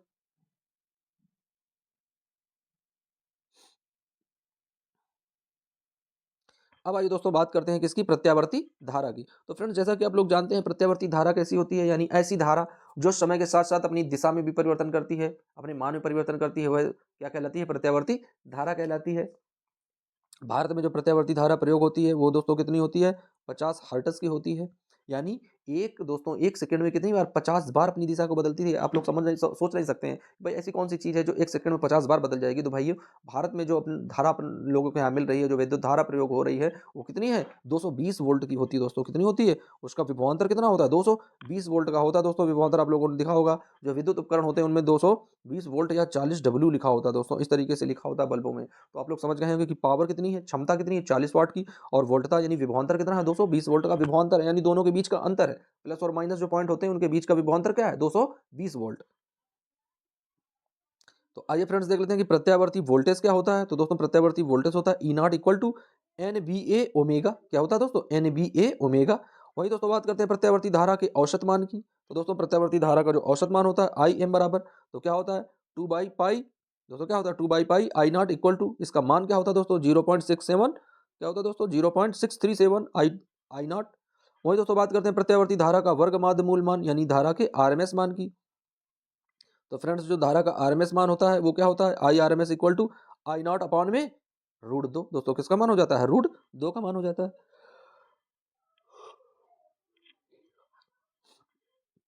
अब दोस्तों यदि √2 का मान निकालेंगे तो क्या आ जाएगा, मान रख देते हैं दोस्तों आई आर एम एस का जब मान निकालते हैं। फिर दोस्तों बात कर लेते हैं आवर्तकाल की। किसकी बात करते हैं फ्रेंड्स, आवर्त काल की बात करते हैं। तो दोस्तों जब आवर्तकाल की बात करते हैं तो हम आप लोग जानते हैं कि जब कुंडली दोस्तों किसी भी चुंबकीय क्षेत्र के अंदर घूमती है तो दोस्तों वो अपने अर्ध चक्र में कितना पूरा करती है चक्कर, और उसके बाद में एक पूरा चक्र लगाती है, उसमें कितने अंश का कोण बनाती है, किस तरीके से उसमें परिवर्तन होते हैं, ये सब चीजें हम लोग पढ़े हैं। तो दोस्तों देख लेते हैं कि समय बराबर क्या होता है, दूरी बटे चाल। तो दोस्तों फार्मूला क्या है, टी बराबर 2 पाई/ओमेगा। अब दोस्तों 2 पाई क्या है, तो दोस्तों जैसे मान लेते हैं कि ये एक इस तरीके की कुंडली है, तो दोस्तों ये अपने अंदर कितने डिग्री का कोण बनाती है, यहाँ से यदि प्रारंभ होगा ऐसे घूम जाएगी तो कितना कोण बनेगा दोस्तों, तो कोण बन जाएगा 360 डिग्री का। दोस्तों 360 को क्या लिख सकते हैं, 2 पाई लिख सकते हैं, क्योंकि पाई की वैल्यू कितनी होती है 180, 180 में 2 का गुणा करेंगे 360 आ जाएगा। तो दोस्तों यहाँ पर इस तरीके से हमने ज्ञात कर लिया। अब दोस्तों हमें यदि लोगों को ज्ञात करना है क्या, कोणीय आवर्ती ज्ञात करनी है, तो दोस्तों यदि वेग के लिए ज्ञात करते हैं तो वी रखते हैं, कोणीय आवर्ती ज्ञात करते हैं तो ओमेगा रखते हैं। ओमेगा क्या है, कोणीय वेग है दोस्तों, क्या है, कोणीय वेग है। तो दोस्तों इस तरीके से आवर्तकाल का फार्मूला क्या बनेगा, यानी समय बराबर दूरी बटे चाल। तो दोस्तों ये चाल का कार्य करता है, 2 पाई दोस्तों दूरी का कार्य करती है, तो इस वजह से फार्मूला क्या बन जाता है, तो दोस्तों फार्मूला टी बराबर बन जाता है 2 पाई/ओमेगा। वहीं दोस्तों यदि हम लोग आवर्ती की बात करते हैं तो आवर्ती क्या होती है, ये आवर्तकाल का व्युत्क्रम होती है। क्या होती है, आवर्तकाल का व्युत्क्रम होती है, जिसे आवर्ती बोलते हैं। तो दोस्तों एफ बराबर क्या आ जाएगा, 1/t। एफ से प्रदर्शित करते हैं या तो इसे इस तरीके की वी बनाते हैं, उससे भी आवर्ती को प्रदर्शित करते हैं। तो 1/t बराबर ओमेगा/2 पाई। इसका मात्रक क्या होता है दोस्तों, तो इसका मात्रक होता है हर्ट्ज। क्या होता है दोस्तों, इसका मात्रक होता है हर्ट्ज। अब आइए फ्रेंड्स बढ़ते हैं। तो दोस्तों दिया गया है P बराबर, फार्मूला देख लेते हैं शक्ति का। तो दोस्तों शक्ति का फार्मूला क्या है भाई, तो शक्ति का फार्मूला है P बराबर I²R। वही दोस्तों यदि हम लोग आई की बात करें, यानी वर्चुअल आउट की बात करें आई में, तो क्या हो जाता है, तो दोस्तों आई बराबर आ जाता है आई आर एम एस बराबर आई नॉट अपान में √2, जहां दोस्तों आई नॉट क्या होती है, यानी धारा का शिखर मान। उसी तरीके से दोस्तों यदि हम लोग वोल्टता की बात करते हैं, यानी वोल्टता का तात्क्षणिक मान बराबर, तो वी आर एम एस यानी वोल्टता का वर्ग माध्य मूल मान बराबर वी नॉट अपान में √2। और वी नॉट दोस्तों क्या कहलाता है, यानी वोल्टता का शिखर मान, यानी वी आर एम एस क्या है दोस्तों, वर्ग माध्य मूल मान। इसको क्या बोलते हैं वर्चुअल में दोस्तों, क्या बोलते हैं, यानी ये है तात्क्षणिक मान। क्या है, तात्क्षणिक मान, यानी एक क्षण के लिए अंकित मान को हम लोग बोलते हैं तात्क्षणिक मान। फिर दोस्तों देख लेते हैं कि प्रेरण प्रतिघात क्या होता है। तो दोस्तों प्रेरण प्रतिघात हम लोग यदि कुंडली के लिए निकालते हैं तो एक्सएल बराबर क्या होता है दोस्तों, ओमेगा एल। ओमेगा की वैल्यू क्या होती है, 2 पाई एफ, तो 2 पाई एफ एल हो जाएगा। वहीं दोस्तों धारिती प्रतिघात के लिए निकालते हैं, यानी यदि हम लोग संधारित्र के लिए निकालते हैं दोस्तों, संधारित्र के लिए धारिता बोलते हैं उसको, तो संधारित्र के लिए क्या होता है दोस्तों, यानी एक्स सी बराबर 1/ओमेगा सी, और दोस्तों ओमेगा का मान रख देते हैं तो 1/2 पाई एफ सी बन जाता है। अब दोस्तों बात करते हैं एल आर श्रेणी की। किसकी बात करते हैं दोस्तों, एल आर श्रेणी की। उसके बाद दोस्तों सी आर श्रेणी देखेंगे। तो आइए फ्रेंड्स देख लेते हैं। तो फ्रेंड्स बात करते हैं एल आर श्रेणी की। तो दोस्तों यदि एल आर श्रेणी क्रम में हो तो प्रतिबाधा क्या बनेगी दोस्तों, जेड बराबर R square plus omega L square. वहीं दोस्तों इसका कालांतर क्या हो जाएगा, टेन फाई बराबर तो ओमेगा एल अपॉन में आर बन जाएगा, क्योंकि दोस्तों आर बना है। वहीं पर जब हम सी व आर श्रेणी क्रम में देख लेते हैं, यानी यदि एक संधारित्र और एक प्रतिरोध श्रेणी क्रम में जुड़ा हो तो दोस्तों प्रतिबाधा क्या हो गया, निकल कर आएगी। तो दोस्तों प्रतिबाधा जेड बराबर आएगी आर स्क्वायर प्लस 1/ओमेगा सी का स्क्वायर। अब दोस्तों इसका कालांतर ज्ञात करते हैं तो आ जाएगा टेन फाई बराबर 1/ओमेगा सी आर। क्या हो जाएगा दोस्तों, ओमेगा सी आर। वही दोस्तों एलसी परिपथ देख लेते हैं। तो दोस्तों एलसी परिपथ श्रेणी क्रम में होगा तो क्या आ जाएगा, अनुनादी आवृत्ति जिसे बोलते हैं, यानी एफ बराबर 1/2 पाई और ब्रैकेट में 1/रूट में एलसी आ जाएगा। अब दोस्तों यदि हमें इसका क्या करना है, प्रतिबाधा ज्ञात करनी है। किसकी प्रतिबाधा, यानी एलसीआर परिपथ की प्रतिबाधा यदि हमें निकालनी है तो क्या होगा दोस्तों, तो एलसीआर परिपथ की जब प्रतिबाधा लिखेंगे तो जेड बराबर आ जाएगा रूट आर स्क्वायर प्लस में ओमेगा एल माइनस 1/ओमेगा सी का होल स्क्वायर। ये दोस्तों इसका फार्मूला आ जाएगा निकलकर, जहां पर दोस्तों एल क्या है, प्रेरकत्व है, सी क्या है, धारिता है, आर क्या है, प्रतिरोध है। दोस्तों यदि कालांतर की बात करते हैं, कालांतर किस तरीके से निकालते हैं, तो दोस्तों कालांतर क्या आता है निकलकर, आइए देख लेते हैं हम लोग। तो फ्रेंड्स कालांतर क्या आया निकलकर यहाँ पर कि टेन फाई बराबर ओमेगा एल माइनस का 1/ओमेगा सी, और पूरे का अपान में दोस्तों क्या बन जाता है, आर, यानी कि प्रतिरोध पूरा अपान में आ जाता है, बटे में आ जाता है, पूरा आर हो जाता है दोस्तों। फिर दोस्तों देख लेते हैं श्रेणीबद्ध तरीके से। फिर दोस्तों क्या है कि श्रेणीबद्ध एलसीआर अनुनादी परिपथ क्या होता है, तो दोस्तों श्रेणीबद्ध एलसीआर अनुनादी परिपथ होता है एफ इक्वल टू ओमेगा/2 पाई या equal to 1/2 pi under root में क्या दोस्तों आ जाता है, एल सी, अंडर रूट में क्या आ जाता है, एल सी, श्रेणीबद्ध एलसीआर परिपथ के लिए। फिर दोस्तों यदि बात करते हैं प्रत्यावर्ती धारा परिपथ में शक्ति के लिए, प्रत्यावर्ती धारा परिपथ में शक्ति के लिए बात करते हैं, तो दोस्तों जब परिपथ में केवल शुद्ध प्रतिरोध हो, दोस्तों जब परिपथ में क्या हो, केवल शुद्ध प्रतिरोध लगा हो, यानी क्या है, चौक कुंडली बनी हो, क्या दोस्तों, चौक कुंडली बनी हो, तो दोस्तों उसके लिए क्या हो जाता है भाई, तो आइए देख लेते हैं किस तरीके से उसका मान आता है निकलकर। तो दोस्तों जब परिपथ में केवल एक शुद्ध प्रतिरोध लगा होता है तो फार्मूला क्या बनता है दोस्तों, फार्मूला बनता है P vector equal to V R M S into I R M S. दोस्तों क्या बनता है, V R M S into I R M S. फिर दोस्तों जब परिपथ में प्रेरकत्व और प्रतिरोध दोनों लगे हों, प्रेरकत्व में प्रेरकत्व और प्रतिरोध दोनों लगे हों, तब दोस्तों फार्मूला क्या बनता है, तो फार्मूला बनता है पी बराबर V R M S into I R M S, और इंटू में कॉस फाई बन जाता है। कॉस फाई दोस्तों यहाँ पर क्या है, कालांतर का कार्य करता है। कॉस फाई क्या है फ्रेंड्स, कालांतर का कार्य करता है। वहीं दोस्तों बात करते हैं कॉस फाई की, तो दोस्तों कॉस फाई बराबर क्या होता है, आर बाई, दोस्तों capital R by root R square plus omega square L square, या दोस्तों इक्वल टू, ये किसका मान होता है, जेड का मान होता है, तो आर बाई जेड बन जाएगा, यानी कॉस फाई बराबर आर बाई जेड का मान। फिर दोस्तों यदि बात करते हैं वाटहीन धारा की, क्या बात करते हैं दोस्तों, वाटहीन धारा की, तो वाटहीन धारा दोस्तों क्या होती है, पी बराबर V R M S into I R M S into cos 90, और जहाँ दोस्तों जानते हैं हम लोग कॉस 90 का मान 0 होता है, 0 का गुणा करेंगे तो पूरा मान 0 हो जाएगा। तो इस तरीके से दोस्तों इसमें क्या है, किसी भी ऊर्जा की हानि नहीं होती है, यानी कि चौक कुंडली कैसा होता है, चौक कुंडली। अब आइए फ्रेंड्स बढ़ते हैं। तो दोस्तों देख लेते हैं बैंड चौड़ाई क्या होती है, दोस्तों क्या है बैंड चौड़ाई क्या होती है, तो ओमेगा एल बराबर क्या आ जाएगा दोस्तों, दोस्तों डेल्टा ओमेगा बराबर क्या आ जाएगा, तो डेल्टा ओमेगा बराबर है ओमेगा 2 माइनस का ओमेगा 1, या दोस्तों equal to R by L. दोस्तों जहाँ आर क्या है, प्रतिरोध है, एल क्या है, कुंडली है। वहीं दोस्तों गुणवत्ता गुणांक देख लेते हैं। तो फ्रेंड्स गुणवत्ता गुणांक क्या होती है, यानी क्यू बराबर 1/r ब्रैकेट में अंडर रूट एल बाई सी, यानी एल क्या है, कुंडली है, सी क्या है, संधारित्र है। अब आइए फ्रेंड्स बढ़ते हैं, very very most important topic, transformer. दोस्तों क्या है, ट्रांसफार्मर। तो ट्रांसफार्मर समझ लेते हैं दोस्तों। ट्रांसफार्मर एक ऐसी युक्ति है, एक ऐसी डिवाइस है जो डायरेक्टली क्या करती है, वोल्टता को परिवर्तित करती है, डायरेक्टली क्या करती है, वोल्टता को परिवर्तित करती है। फिर से एक बार समझ लेते हैं, ट्रांसफार्मर वह युक्ति है जिसके माध्यम से उच्च धारा की निम्न वोल्टता को, दोस्तों फिर से पढ़ते हैं, ट्रांसफार्मर, ध्यान से सुनिए, ट्रांसफार्मर एक ऐसी युक्ति है जिसके माध्यम से उच्च धारा की निम्न वोल्टता को निम्न धारा की उच्च वोल्टता में परिवर्तित करते हैं। ट्रांसफार्मर मुख्य रूप से 3 प्रकार के होते हैं, उच्चाई ट्रांसफार्मर, अपचाई ट्रांसफार्मर और ऑटो कट ट्रांसफार्मर। अब दोस्तों देख लो ट्रांसफार्मर की दक्षता का सूत्र भी दिया गया है। उससे पहले हम लोग समझ लेते हैं उच्चाई क्या है। दोस्तों यदि प्राथमिक कुंडली में फेरों की संख्या द्वितीय कुंडली में फेरों की संख्या से कम है, यानी प्राथमिक कुंडली में फेरे कम है, द्वितीय कुंडली में फेरे ज़्यादा हैं, तो वो ऊंचाई हो जाएगा। कम वोल्टता डालेंगे, ज़्यादा निकालेंगे। दोस्तों यदि प्राथमिक कुंडली में फेरों की संख्या ज़्यादा है, द्वितीय कुंडली में फेरों की संख्या कम है, यानी ज़्यादा वोल्टता डालेंगे और कम निकालेंगे, तो दोस्तों हो जाएगा अपचाई ट्रांसफार्मर। क्या हो जाएगा फ्रेंड्स? अपचाई ट्रांसफार्मर। फिर दोस्तों इसकी फार्मूला देख लेते हैं। तो इसका फार्मूला किस तरीके से हम लोग ड्राइव करते हैं दोस्तों।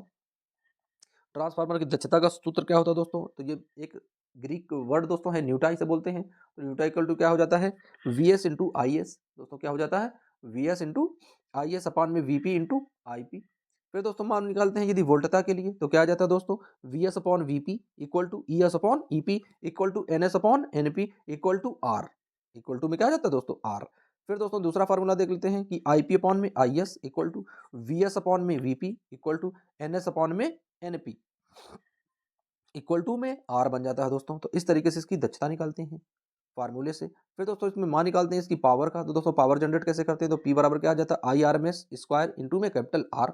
वही दोस्तों जब पावर निकालते हैं तो क्या जाता है? 1/2 आई स्क्वायर आर। तो फ्रेंड्स इस तरीके से प्रत्यावर्ती धारा के जो बहुत ज़्यादा मोस्ट इंपॉर्टेंट फार्मूले थे दोस्तों, सूत्र थे, उनको हम लोगों ने अध्ययन कर लिया है। अब आइए फ्रेंड्स बढ़ते हैं चैप्टर नंबर 8वें की तरफ।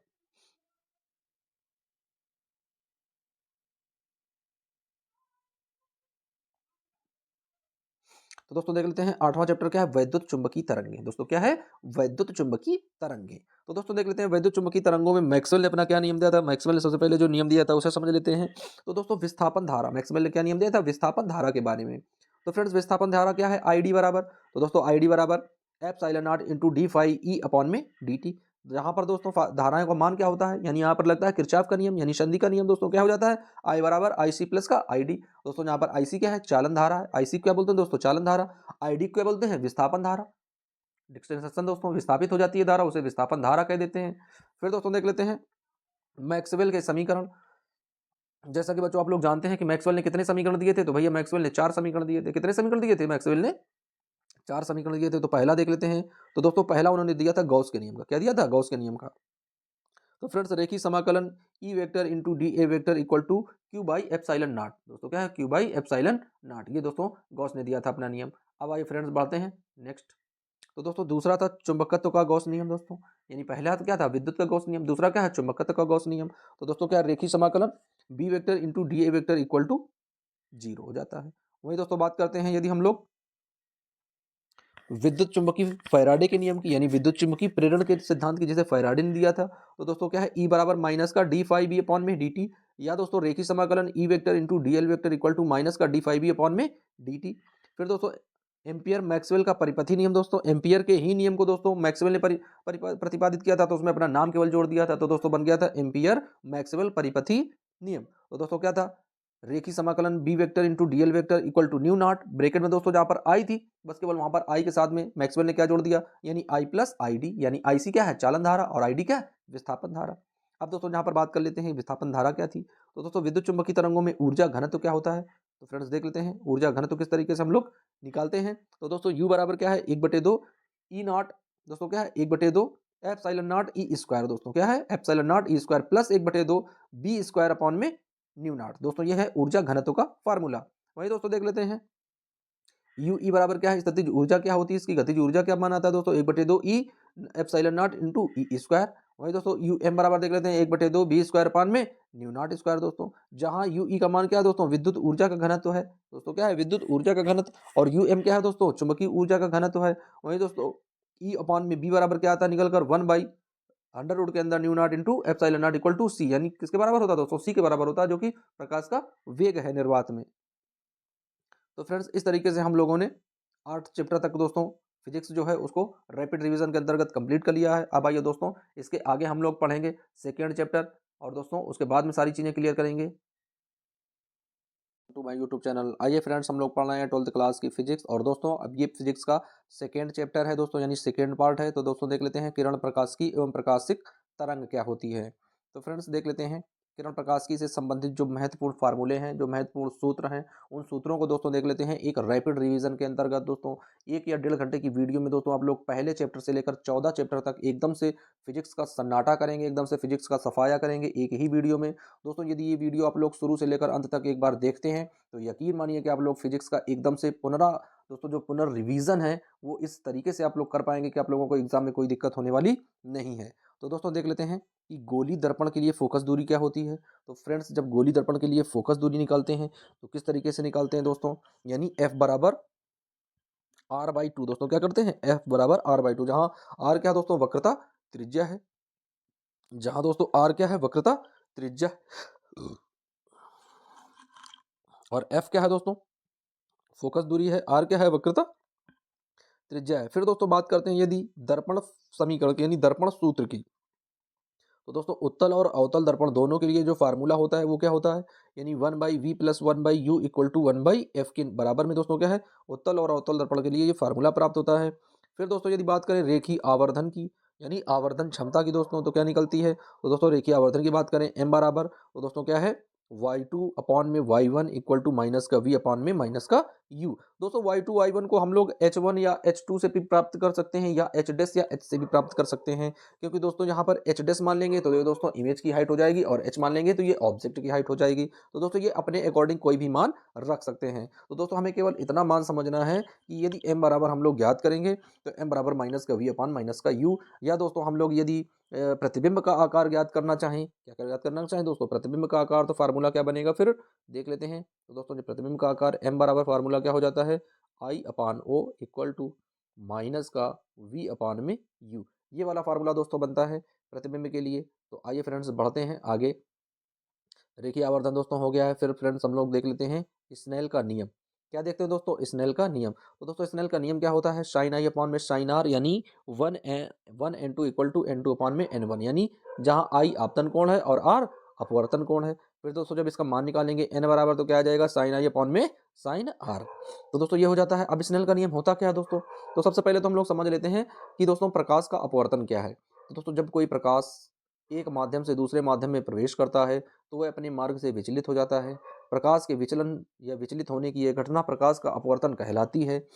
और दोस्तों अब स्नेल ने क्या बताया था कि यदि कोई प्रकाश किसी विरल माध्यम से चलकर कोई सघन माध्यम में प्रवेश करता है तो वह अपने अभिलंब की ओर झुक जाता है। फिर दोस्तों दूसरे नियम में क्या बताया था कि यदि कोई प्रकाश सघन माध्यम से चलकर विरल माध्यम में प्रवेश करता है तो वह अपने अभिलंब से दूर होकर निकलता है। तो दोस्तों ये बात बताई थी किसने, स्नेल ने। तो दोस्तों ये स्नेल का नियम था। अब दोस्तों देख लेते हैं कि अपवर्तन तथा क्रांतिक कोण क्या होते हैं दोस्तों। अपवर्तन तथा क्रांतिक कोण क्या होते हैं, तो दोस्तों अपवर्तनांक तथा क्रांतिक कोण में संबंध क्या है। तो दोस्तों n बराबर क्या होता है, 1/sin c। दोस्तों क्या है, n बराबर क्या होता है, 1/sin c। और दोस्तों यहाँ पर ये लिखा है जो ANG, तो दोस्तों ये क्या है, यानी कांच का अपवर्तनांक वायु के सापेक्ष। दोस्तों क्या है, कांच का अपवर्तनांक वायु के सापेक्ष। तो ANG बराबर क्या है, 1/sin c। यही दोस्तों होता है क्रांतिक कोण। अब दोस्तों यदि हमें बात करनी हो वेग की, दोस्तों किसकी बात करनी हो, वेग की, तो दोस्तों वेग बराबर क्या आ जाता है, यानी c/n, यानी n क्या है, ये दोस्तों माध्यम का अपवर्तनांक है, और c क्या है, प्रकाश की निर्वातमीय चाल है, 3 × 10⁸ मीटर प्रति सेकेंड। और दोस्तों v क्या है, ये प्रकाश का वेग है माध्यम में। अब दोस्तों क्या है, यानी कांच का अपवर्तनांक जल के सापेक्ष, क्या है दोस्तों, कांच का अपवर्तनांक जल के सापेक्ष जब निकालेंगे तो ANG अपॉन AN वाटर। तो दोस्तों इस तरीके से निकालते हैं। फिर दोस्तों पतले लेंस का फार्मूला देख लेते हैं।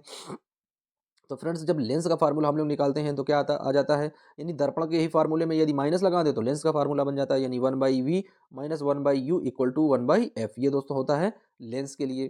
फिर दोस्तों जब बात करते हैं लेंस के आवर्धन निकालने की, तो दोस्तों लेंस का जब आवर्धन ज्ञात करते हैं तो m बराबर हो जाता है v/u। दोस्तों माइनस का चिन्ह समाप्त हो जाता है, v/u बन जाता है दोस्तों लेंस के लिए। फिर दोस्तों बात करते हैं हम लोग लेंस की क्षमता के लिए। तो दोस्तों लेंस की क्षमता का फार्मूला क्या होता है, P। दोस्तों P बराबर क्या रखते हैं, 1/f, जहां पर f मीटर में होना चाहिए। फिर दोस्तों विस्थापन विधि द्वारा पतले लेंस की फोकस दूरी कैसे निकालते हैं, तो f बराबर a square minus alpha square upon में 2a अपान में दोस्तों 4a, ये फार्मूला होता है विस्थापन विधि द्वारा। फिर दोस्तों लेंसों का जो संयोजन होता है तो उसकी क्षमता का संयोजन क्या होता है, तो दोस्तों P बराबर होता है P1 plus P2 plus P3। वही दोस्तों उनकी आवर्धन का दोस्तों क्या होता है, यानी m बराबर M1 into M2 into M3। फिर दोस्तों यदि बात करें गोली पृष्ठ पर अपवर्तन की, दोस्तों क्या क्या बात करें, गोली पृष्ठ पर अपवर्तन की, फिर वो चाहे गोली पृष्ठ दोस्तों किसका हो, अवतल दर्पण का हो या फिर उत्तल दर्पण का हो, फार्मूला क्या ड्राइव होता है, यानी n2 अपान में v माइनस n1 अपान में u equal to n2 minus n1 upon में r। दोस्तों ये फार्मूला ड्राइव होता है। अब यहाँ पर यदि हम लोग सघन से विरल की ओर जाएंगे तो ये वाला लगाएंगे, दोस्तों विरल से सघन की ओर जाएंगे तो ये लगाएंगे, और दोस्तों यदि सघन से विरल की तरफ जाएंगे तो दोस्तों इसमें पलट देंगे, यानी n1 की जगह n2 आ जाएगा और n2 की जगह n1 हो जाएगा। फिर फ्रेंड्स देख लेते हैं प्रिज्म के अपवर्तनांक का क्या फार्मूला होता है दोस्तों? तो प्रिज्म के अपवर्तनांक का फार्मूला होता है n बराबर साइन आई की वैल्यू दोस्तों क्या है, यानी a प्लस डेल्टा मिनिमम अपान में 2, और वहीं दोस्तों साइन आर का मान क्या है, तो साइन a बाई 2। फिर दोस्तों रेले का नियम देख लेते हैं। रेले का नियम क्या है दोस्तों? तो रेले का नियम है आई अनुक्रमानुपाती 1 बाई लेमडा की पावर 4 के। और दोस्तों क्या है, किसी प्रिज्म पर वर्ण विक्षेपण की क्षमता क्या होती है दोस्तों? किसी प्रिज्म पर वर्ण विक्षेपण की क्षमता क्या होती है? तो दोस्तों ओमेगा बराबर N V minus N R और अपान में एन वी माइनस 1। तो दोस्तों ये फार्मूला होता है किसका? वर्ण विक्षेपण का। दोस्तों यहाँ पर वी क्या है? वी से वायलेट है बैंगनी, और आर से क्या है दोस्तों? रेड है। यानी दोस्तों जो विबग्योर, जब किसी प्रिज्म से कोई श्वेत प्रकाश टकराता है तो वह अपने आप को 7 रंगों में विभाजित कर देता है दोस्तों, जिसका वर्णक्रम होता है विबग्योर, जैसा कि आप लोग जानते हैं। तो दोस्तों विबग्योर में जो सबसे पहले का कलर होता है बैंगनी होता है, और दोस्तों उसके बाद का होता है वो लाल होता है। दोस्तों बैंगनी और लाल के बीच का जो वर्णक्रम होता है वही क्या कहलाता है? वही पैटर्न कहलाता है दोस्तों, और वही इंद्रधनुष में रंग होते हैं दोस्तों 7। तो उसी का ये वर्ण विक्षेपण है। अब आइए फ्रेंड्स बढ़ते हैं, चैप्टर दूसरा देख लेते हैं, यानी तरंग प्रकाशिकी के बारे में दोस्तों। तो दोस्तों तरंग प्रकाशिकी की यदि हम लोग बात करते हैं कि हाइगेंस का द्वितीयक तरंगिकाओं का सिद्धांत क्या है दोस्तों? तो हाइगेंस का जो द्वितीयक तरंगिकाओं का सिद्धांत था, आई बराबर आर, जहाँ आई आपतन कोण है, आर परावर्तन कोण है, और एन क्या था? अपवर्तनांक था दोस्तों। तो sine I upon sine R यानी V1 अपान V2 ये नियतांक के बराबर होता था फ्रेंड्स, यानी V बराबर एन अपॉन सी, जहाँ एन अपवर्तनांक है और सी प्रकाश का वेग है। फिर दोस्तों यदि बात करते हैं माध्यम 1 का अपवर्तनांक माध्यम 2 के सापेक्ष, तो दोस्तों माध्यम 2 में प्रकाश की चाल बटे माध्यम 1 में प्रकाश की चाल, यानी पहले माध्यम में प्रकाश की चाल बटे दूसरे माध्यम में प्रकाश की चाल, दोस्तों ये इसका फार्मूला बन जाता है। अब दोस्तों यदि प्रकाश की पथ की बात करते हैं, प्रकाश की पथ की बात करते हैं दोस्तों, यानी प्रकाश की पथ दोस्तों किसे बोलते हैं? यानी स्वपोषी व्यतिकरण। तो दोस्तों स्वपोषी व्यतिकरण के में क्या होता है? सी इंटू टी बराबर एन डी, जहाँ डी क्या है? दूरी है। वहीं दोस्तों यदि बात करते हैं वायु के सापेक्ष जल के अपवर्तनांक की, तो एन बराबर क्या हो जाएगा दोस्तों? लेमडा बाई लेमडा वाटर, या दोस्तों लेमडा वाटर बराबर लेमडा अपॉन में एन आ जाएगा अपवर्तनांक। फिर दोस्तों यदि बात करते हैं व्यतिकरण की, तो दोस्तों व्यतिकरण का फार्मूला क्या प्राप्त होता है? तो दोस्तों व्यतिकरण का फार्मूला प्राप्त होता है आई बराबर I1 प्लस I2 प्लस 2, और दोस्तों अंडर रूट के अंदर I1 into I2 cos phi, जहाँ दोस्तों कॉस फाई क्या है? कालांतर है।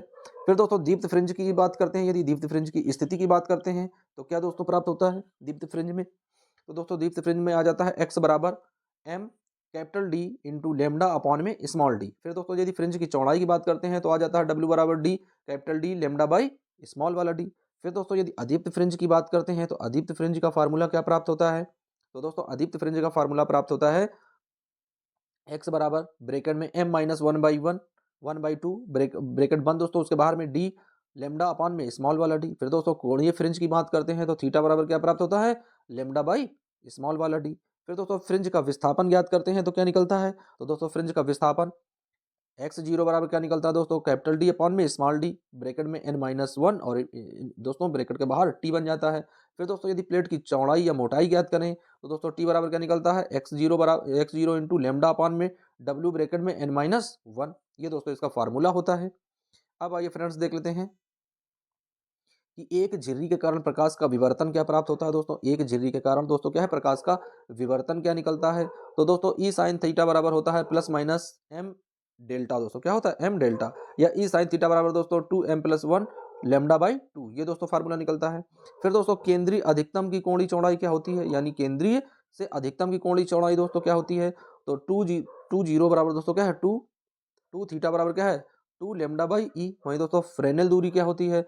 तो जेड एफ बराबर ई स्क्वायर अपॉन में लेमडा। दोस्तों केंद्रीय अधिकतम की रेखी चौड़ाई क्या होती है? तो 2x बराबर 2 lambda by E into small वाला एफ। डॉपलर प्रभाव दोस्तों क्या होता है? बहुत ज़्यादा इंपॉर्टेंट है डॉपलर प्रभाव, कई बार एग्जाम में आता है। तो डेल्टा वी अपॉन में वी इक्वल टू माइनस का वी, अब दोस्तों क्या है? रेडिसल है दोस्तों, क्या है? रेडिकल है, अपॉन में सी है। ये क्या? आवर्ती में बदलाव है दोस्तों, क्या है? आवर्ती में बदलाव है।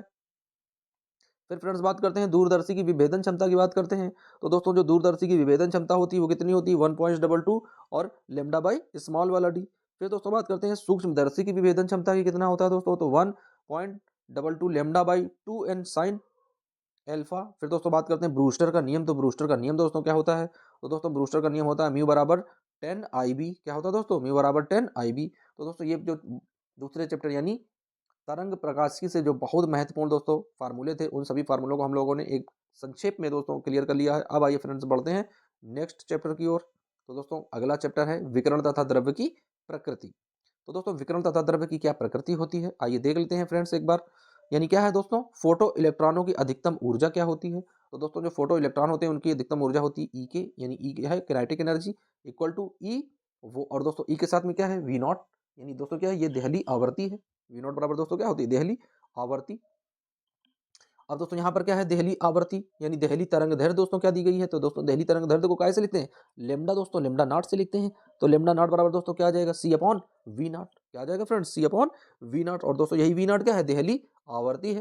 फिर दोस्तों इसका फार्मूला बनता है एक सीधा सा, लेमडा बराबर सी अपॉन न्यू, दोस्तों जहाँ न्यू क्या है, आवर्ती है।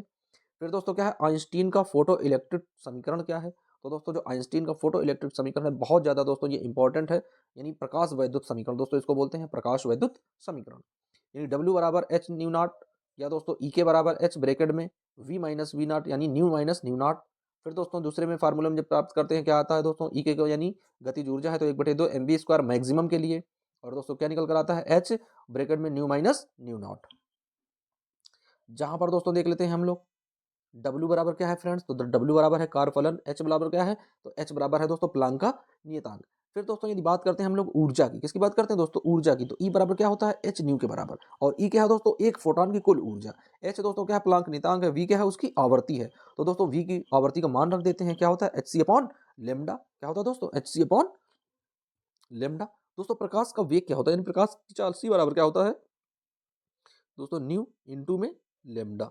दोस्तों अब जब हमें न्यू का मान निकालना होगा तो न्यू की जगह क्या लिखेंगे, सी बाई लेमडा, तो यहाँ पर दोस्तों वही आ जाता है, एच सी अपॉन में लेमडा। अब दोस्तों यदि बात करते हैं संवेग की, किसकी बात करते हैं दोस्तों, संवेग की, तो दोस्तों पी बराबर होता है एम सी, क्या होता है, पी बराबर एम सी। और दोस्तों इसी को क्या लिख सकते हैं, एच अपॉन लेमडा, या दोस्तों इसी को क्या लिखेंगे, लेमडा बराबर एच अपॉन पी, ये भी लिख सकते हैं।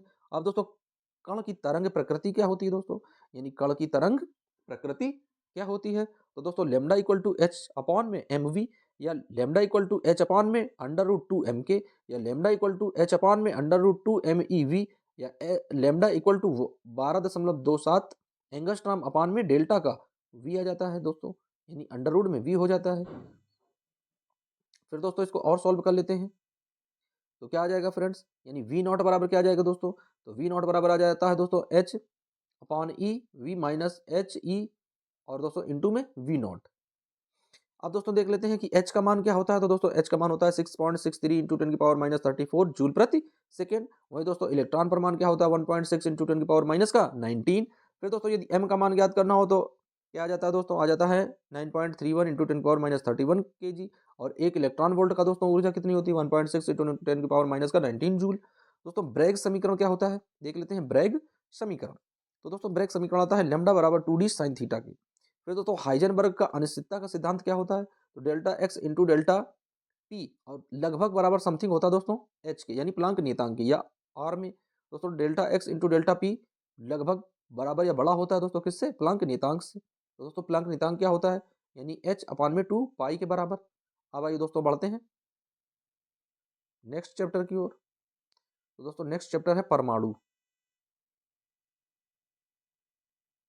क्या है फ्रेंड्स, परमाणु। तो आइए देख लेते हैं परमाणु के बारे में दोस्तों। तो दोस्तों परमाणु क्या है, किसी भी कण पदार्थ या वस्तु का एक अविभाजित कण है दोस्तों, क्या है, एक अविभाजित कण है। इसे हम छोटे छोटे कई भागों में डिवाइड नहीं कर सकते हैं, तो क्या कहलाता है दोस्तों, वो कहलाता है परमाणु।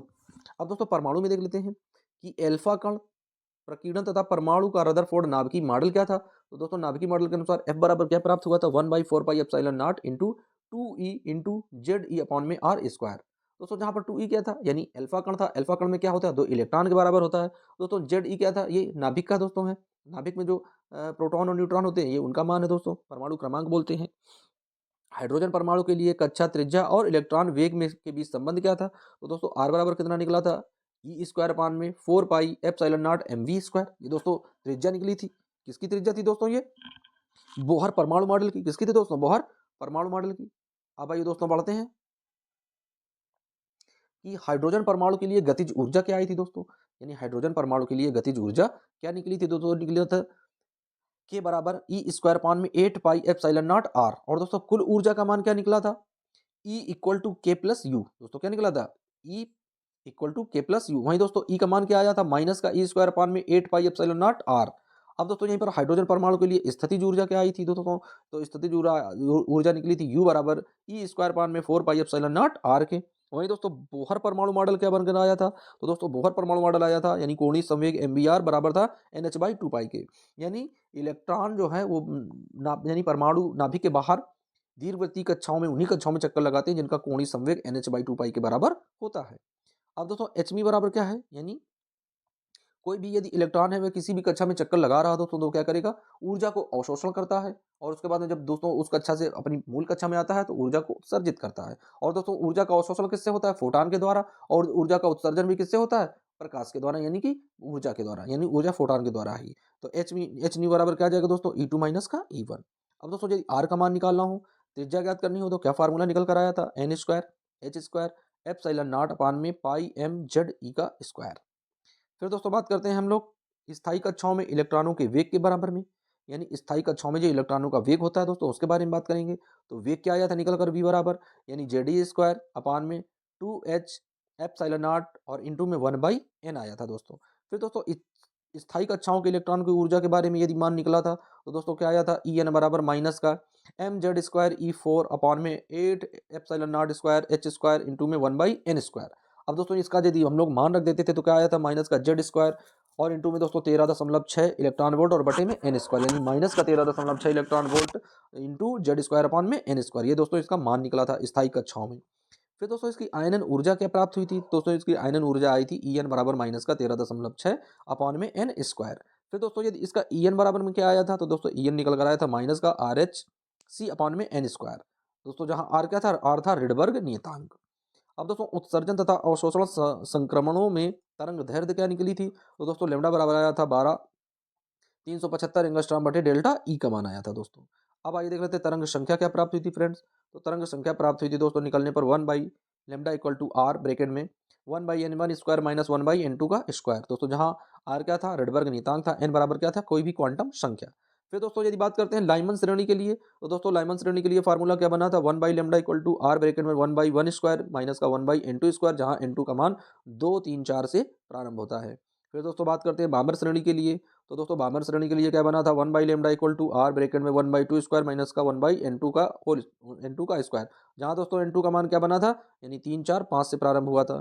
फिर दोस्तों बात करते हैं पाषाण श्रेणी के लिए, तो दोस्तों पाषाण श्रेणी का भी फार्मूला क्या बना था, 1/λ=r, जहां दोस्तों r क्या है, रेडबर्ग नियतांक है, 1/3² माइनस का 1/n2², जहां n2 का मान प्रारंभ हुआ था 4, 5, 6 से। फिर दोस्तों बात करते हैं ब्रैकेट श्रेणी के लिए, दोस्तों ब्रैकेट श्रेणी में क्या आया था, 1/λ=r ब्रैकेट में 1/4² माइनस 1/n2 का स्क्वायर, जहां दोस्तों n2 का मान प्रारंभ हुआ था 5, 6, 7 से। फिर दोस्तों बात करते हैं फुंड श्रेणी की, तो दोस्तों फुंड श्रेणी का फार्मूला क्या निकला था, 1/λ=r ब्रैकेट में 1/5² माइनस 1/n2 का n2²। दोस्तों जहां n2 की वैल्यू आई थी 6, 7, 8 से। तो दोस्तों इस तरीके से हम लोगों ने परमाणु चैप्टर से जो बहुत ही ज़्यादा महत्वपूर्ण इंपॉर्टेंट फार्मूला थे दोस्तों, उन सभी फार्मूलों को हम लोगों ने अध्ययन कर लिया है। अब आइए फ्रेंड्स बढ़ते हैं नेक्स्ट चैप्टर की ओर। तो दोस्तों अब जो चैप्टर आया है बहुत ज़्यादा इंपॉर्टेंट चैप्टर है फ्रेंड्स, आइए देख लेते हैं। दिया गया है नाभिक, क्या है फ्रेंड्स, नाभिक दिया गया भैया, बहुत इंपॉर्टेंट है, इससे बहुत ज़्यादा क्वेश्चन पूछे जाते हैं। तो दोस्तों नाभिक का आकार क्या होता है, तो फ्रेंड्स जैसा कि हम लोग जानते हैं कि नाभिक जो है वो परमाणु के केंद्र में स्थित होता है। परमाणु दोस्तों 99.84% खाली है, खोखला है, केवल 0.16% ही उसमें क्या है दोस्तों, यानी धनावेश है, जो उस नाभिक में रहते हैं क्या कहलाते हैं, न्यूक्लियॉन कहलाते हैं, यानी प्रोटॉन और न्यूट्रॉनों का जो समायोजन होता है दोस्तों वो न्यूक्लियॉन कहलाता है। तो फ्रेंड्स नाभिक के आकार की बात करते हैं यदि हम लोग, तो दोस्तों नाभिक का आकार क्या प्राप्त हुआ है, कैपिटल R बराबर यानी R0 ए की पावर, ये दोस्तों ए की पावर 1/3, यानी ये घन के रूप में प्राप्त हुआ दोस्तों, किस रूप में, घन के रूप में। वहीं दोस्तों R0 की वैल्यू कितनी आई है, यानी 1.2 इंटू 10 की पावर माइनस का 15, यानी 1 की पावर जो माइनस का 15 है दोस्तों उसे बोलते हैं 1 फर्मी मीटर। क्या बोलते हैं फ्रेंड्स, 1 फर्मी मीटर। तो मोटा मोटा दोस्तों यदि देखा जाए कि नाभिक का जो आकार है वो है 10 की पावर माइनस का 15, यानी 1 फर्मी मीटर के बराबर। फिर दोस्तों एक AMU का मान देख लेते हैं, क्या है एक AMU का मान, तो दोस्तों जब एक AMU का मान निकालते हैं तो बनकर आता है 1.66 इंटू 10 की पावर माइनस 27 kg। कितना आता है दोस्तों, 1.66 इंटू 10 की पावर माइनस 27 kg। फिर दोस्तों यदि एक U का मान देख लेते हैं, तो दोस्तों एक U के मान में क्या है, C² का मान जब मल्टीप्लाई कर देते हैं तो दोस्तों आ जाता है 931 मेगा इलेक्ट्रॉन वोल्ट। जहां दोस्तों U बराबर क्या है, परमाणु द्रव्यमान मात्रक। U बराबर दोस्तों क्या है, एक परमाणु द्रव्यमान मात्रक, यानी उसी को AMU भी बोलते हैं। अब दोस्तों यदि बात करते हैं द्रव्यमान ऊर्जा संबंध की, तो दोस्तों द्रव्यमान ऊर्जा संबंध क्या होता है आइंस्टीन के अनुसार, यानी E बराबर mc²। यानी दोस्तों यदि किसी भी द्रव्यमान में यदि क्षति आ रही तो दोस्तों ऊर्जा के रूप में हानि होगी, यदि दोस्तों किसी में द्रव्यमान की बढ़ोतरी हो रही तो वो ऊर्जा के रूप में ही उसके अंदर प्रवेश करेगी। फिर दोस्तों बात करते हैं नाभिक की बंधन ऊर्जा की। दोस्तों किसकी बात करते हैं, नाभिक के बंधन ऊर्जा की यदि बात करते हैं तो दोस्तों बंधन ऊर्जा क्या होती है, डेल्टा एम इक्वल टू बड़ा कोष्टक दोस्तों जेड एम पी प्लस में A I Z M N bracket बंद और माइनस का एम। दोस्तों एम क्या है, वास्तविक द्रव्यमान है, ये क्या है, ये प्रायोगिक द्रव्यमान है। तो दोस्तों इस तरीके से हम लोग क्या करते हैं, नाभिक की दोस्तों परिकल्पना करते हैं। फिर दोस्तों बात करते हैं बंधन ऊर्जा की। किसकी बात करते हैं फ्रेंड्स, बंधन ऊर्जा की बात कर देते हैं भाई। तो बंधन ऊर्जा का फार्मूला क्या है, यानी बंधन ऊर्जा किस तरीके से हम लोग डिफाइन करेंगे, तो आइए देख लेते हैं। तो दोस्तों बंधन ऊर्जा क्या होती है, यानी ई बॉन्डिंग। बंधन ऊर्जा को कैसे लिखते हैं दोस्तों, ई और बी बना देते हैं तो बॉन्डिंग हो जाता है, यानी बंधन ऊर्जा बन जाती है। तो दोस्तों क्या होता है, ई बराबर mc²। फिर दोस्तों बात करते हैं यदि हम लोग प्रति न्यूक्लियन बंधन ऊर्जा की, तो दोस्तों क्या आ जाता है, यानी E B N equal to दोस्तों क्या है, यहाँ पर जो है ए आ जाता है, यानी ई बी, और यहाँ पर ए बन जाता है दोस्तों। फिर दोस्तों जहाँ डेल्टा एम क्या है, द्रव्यमान क्षति है। जहाँ डेल्टा एम क्या है दोस्तों, द्रव्यमान क्षति है, यानी बंधन ऊर्जा में क्या है, डेल्टा mc² है दोस्तों। यानी द्रव्यमान की बंधन ऊर्जा जब है तो ई बी बराबर क्या आएगा दोस्तों, डेल्टा mc², जहाँ डेल्टा एम क्या है, द्रव्यमान की क्षति है। फिर दोस्तों बात करते हैं यदि हम लोग आइंस्टीन का सापेक्षता सिद्धांत क्या है, तो दोस्तों आइंस्टीन का जो सापेक्षता सिद्धांत है वो m बराबर m0 अपान में 1 माइनस v² अपान में c²। फिर दोस्तों जो अर्ध आयु का फार्मूला है, अर्ध आयु क्या होती है, तो दोस्तों t बराबर log e2 अपान में लेमडा इक्वल टू दोस्तों log e2 का मान क्या होता है 0.6931 अपान में लेमडा। वहीं दोस्तों क्षय की दर क्या होती है, तो r बराबर माइनस का dn अपान में dt। फिर दोस्तों यदि हम लोग बात करते हैं रदरफोर्ड का सोडी का नियम, यानी रदरफोर्ड तथा सोडी का नियम क्या है, n बराबर n0 e माइनस का लेमडा टी। वहीं दोस्तों औसत आयु की बात करते हैं तो टाउ बराबर 1/लेमडा, या दोस्तों टी की वैल्यू कितनी होती है, यानी 0.6931 टाउ। वहीं दोस्तों मान क्या होता है, R equal to R naught E, और दोस्तों इनवर्स में माइनस का लेमडा टी। ये दोस्तों होता है क्या, इनके मान और इनके मात्रक। अब आइए फ्रेंड्स बढ़ते हैं अपने अंतिम चैप्टर की ओर, यानी क्या है, अर्धचालक इलेक्ट्रॉनिकी पदार्थ युक्तियां तथा सरल परिपथ। दोस्तों ये होता है बहुत ही इंपॉर्टेंट टॉपिक है दोस्तों, कई बार इससे बहुत सारे मुट्ठी भर क्वेश्चन पूछे जाते रहे हैं यूपी बोर्ड एग्जाम में। तो दोस्तों इस वर्ष भी बहुत सारे क्वेश्चन आने की संभावना है। और दोस्तों आप लोगों को एक ही वीडियो में पहले चैप्टर से लेकर 14 चैप्टर तक के जो भी मुख्य मुख्य फार्मूले हैं, पूरी फिजिक्स का जो रिवीजन है वो दोस्तों आप लोगों को कराया गया है। आप लोग एक बार अच्छे से समझ लें। अब दोस्तों अर्धचालक में जो है फार्मूला क्या है, वन यानी हाफ सिग्मा बराबर क्या है, 1/p। फिर दोस्तों आई ई बराबर क्या है, आई बी प्लस आई सी। ये दोस्तों क्या है, आई बी प्लस आई सी। यानी दोस्तों यहाँ पर दिया गया है हाफ सिग्मा क्या है, विद्युत चालकता है। ये पी बराबर दोस्तों क्या है, प्रतिरोधकता, यानी इसे रो से प्रदर्शित करते हैं। आई ई बराबर क्या है दोस्तों, उत्सर्जक धारा है। आई बी क्या है, आधार की धारा है। आई सी क्या है, संग्राहक धारा है। पदार्थों में ऊर्जा बैंड का अंतराल दोस्तों क्या होता है, धातुओं में क्या होता है, ईजी बराबर ऊर्जा बैंड दोस्तों 0 होता है लगभग। अर्धचालक में क्या होता है, ईजी बराबर 3 इलेक्ट्रॉन वोल्ट के।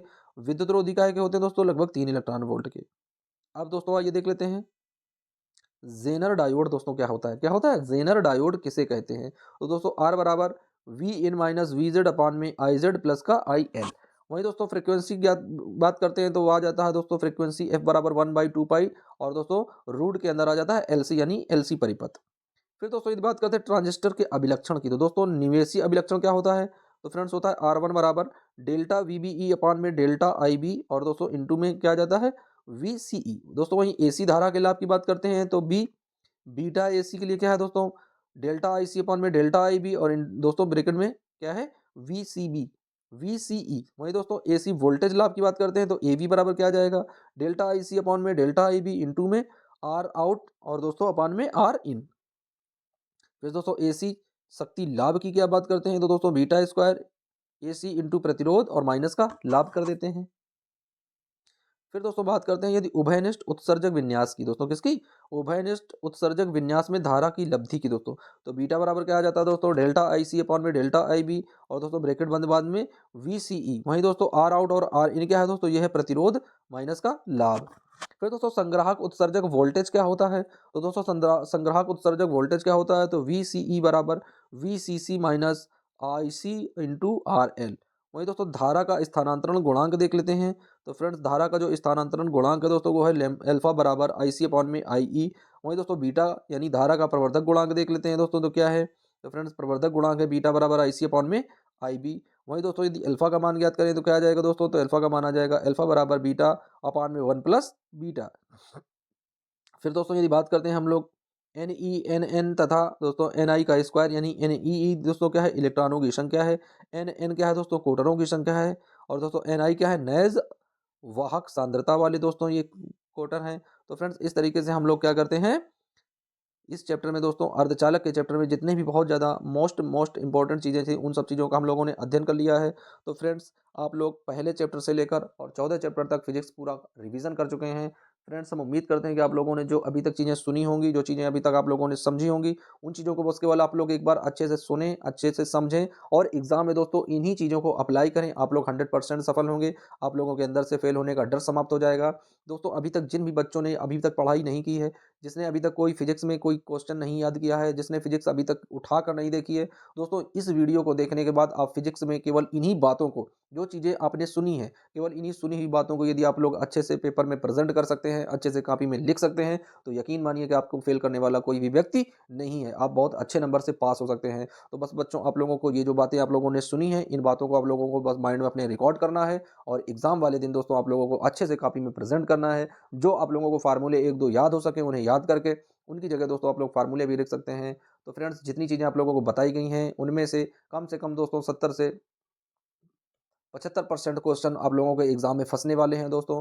तो इन सब क्वेश्चंस को आप लोग अच्छे से तैयार करें और दोस्तों आप लोग अच्छे से तैयारी करके जाएँ। फिजिक्स में किसी भी बच्चे को डरने की ज़रूरत नहीं है। फिजिक्स बहुत ही दोस्तों मोस्ट इम्पोर्टेंट सब्जेक्ट है और बहुत ही ईज़ी सब्जेक्ट है। यदि आप लोगों ने पढ़ाई की है तो बहुत ईज़ी है और यदि पढ़ाई नहीं की है तभी दोस्तों आप लोग बस केवल ट्रिक का आप इस्तेमाल करें और उस ट्रिक के इस्तेमाल से ही आप लोग अच्छे से अच्छे अंक प्राप्त कर सकते हैं। तो दोस्तों यदि आप लोग ये वीडियो अच्छा लग रहा हो, आप लोगों को समझ में आ रहा हो तो दोस्तों वीडियो को लाइक करें और दोस्तों हो सके तो आप लोग इस वीडियो को उन बच्चों के पास अवश्य शेयर करें जिन बच्चों ने साल में किसी कारणवश पढ़ाई नहीं की है। दोस्तों आप लोगों की सफलता ही हमारा मुख्य उद्देश्य है। मिलते हैं दोस्तों फिर किसी नेक्स्ट वीडियो में नए टॉपिक के साथ। जब तक के लिए दोस्तों बने रहिए। Take care. Best of luck.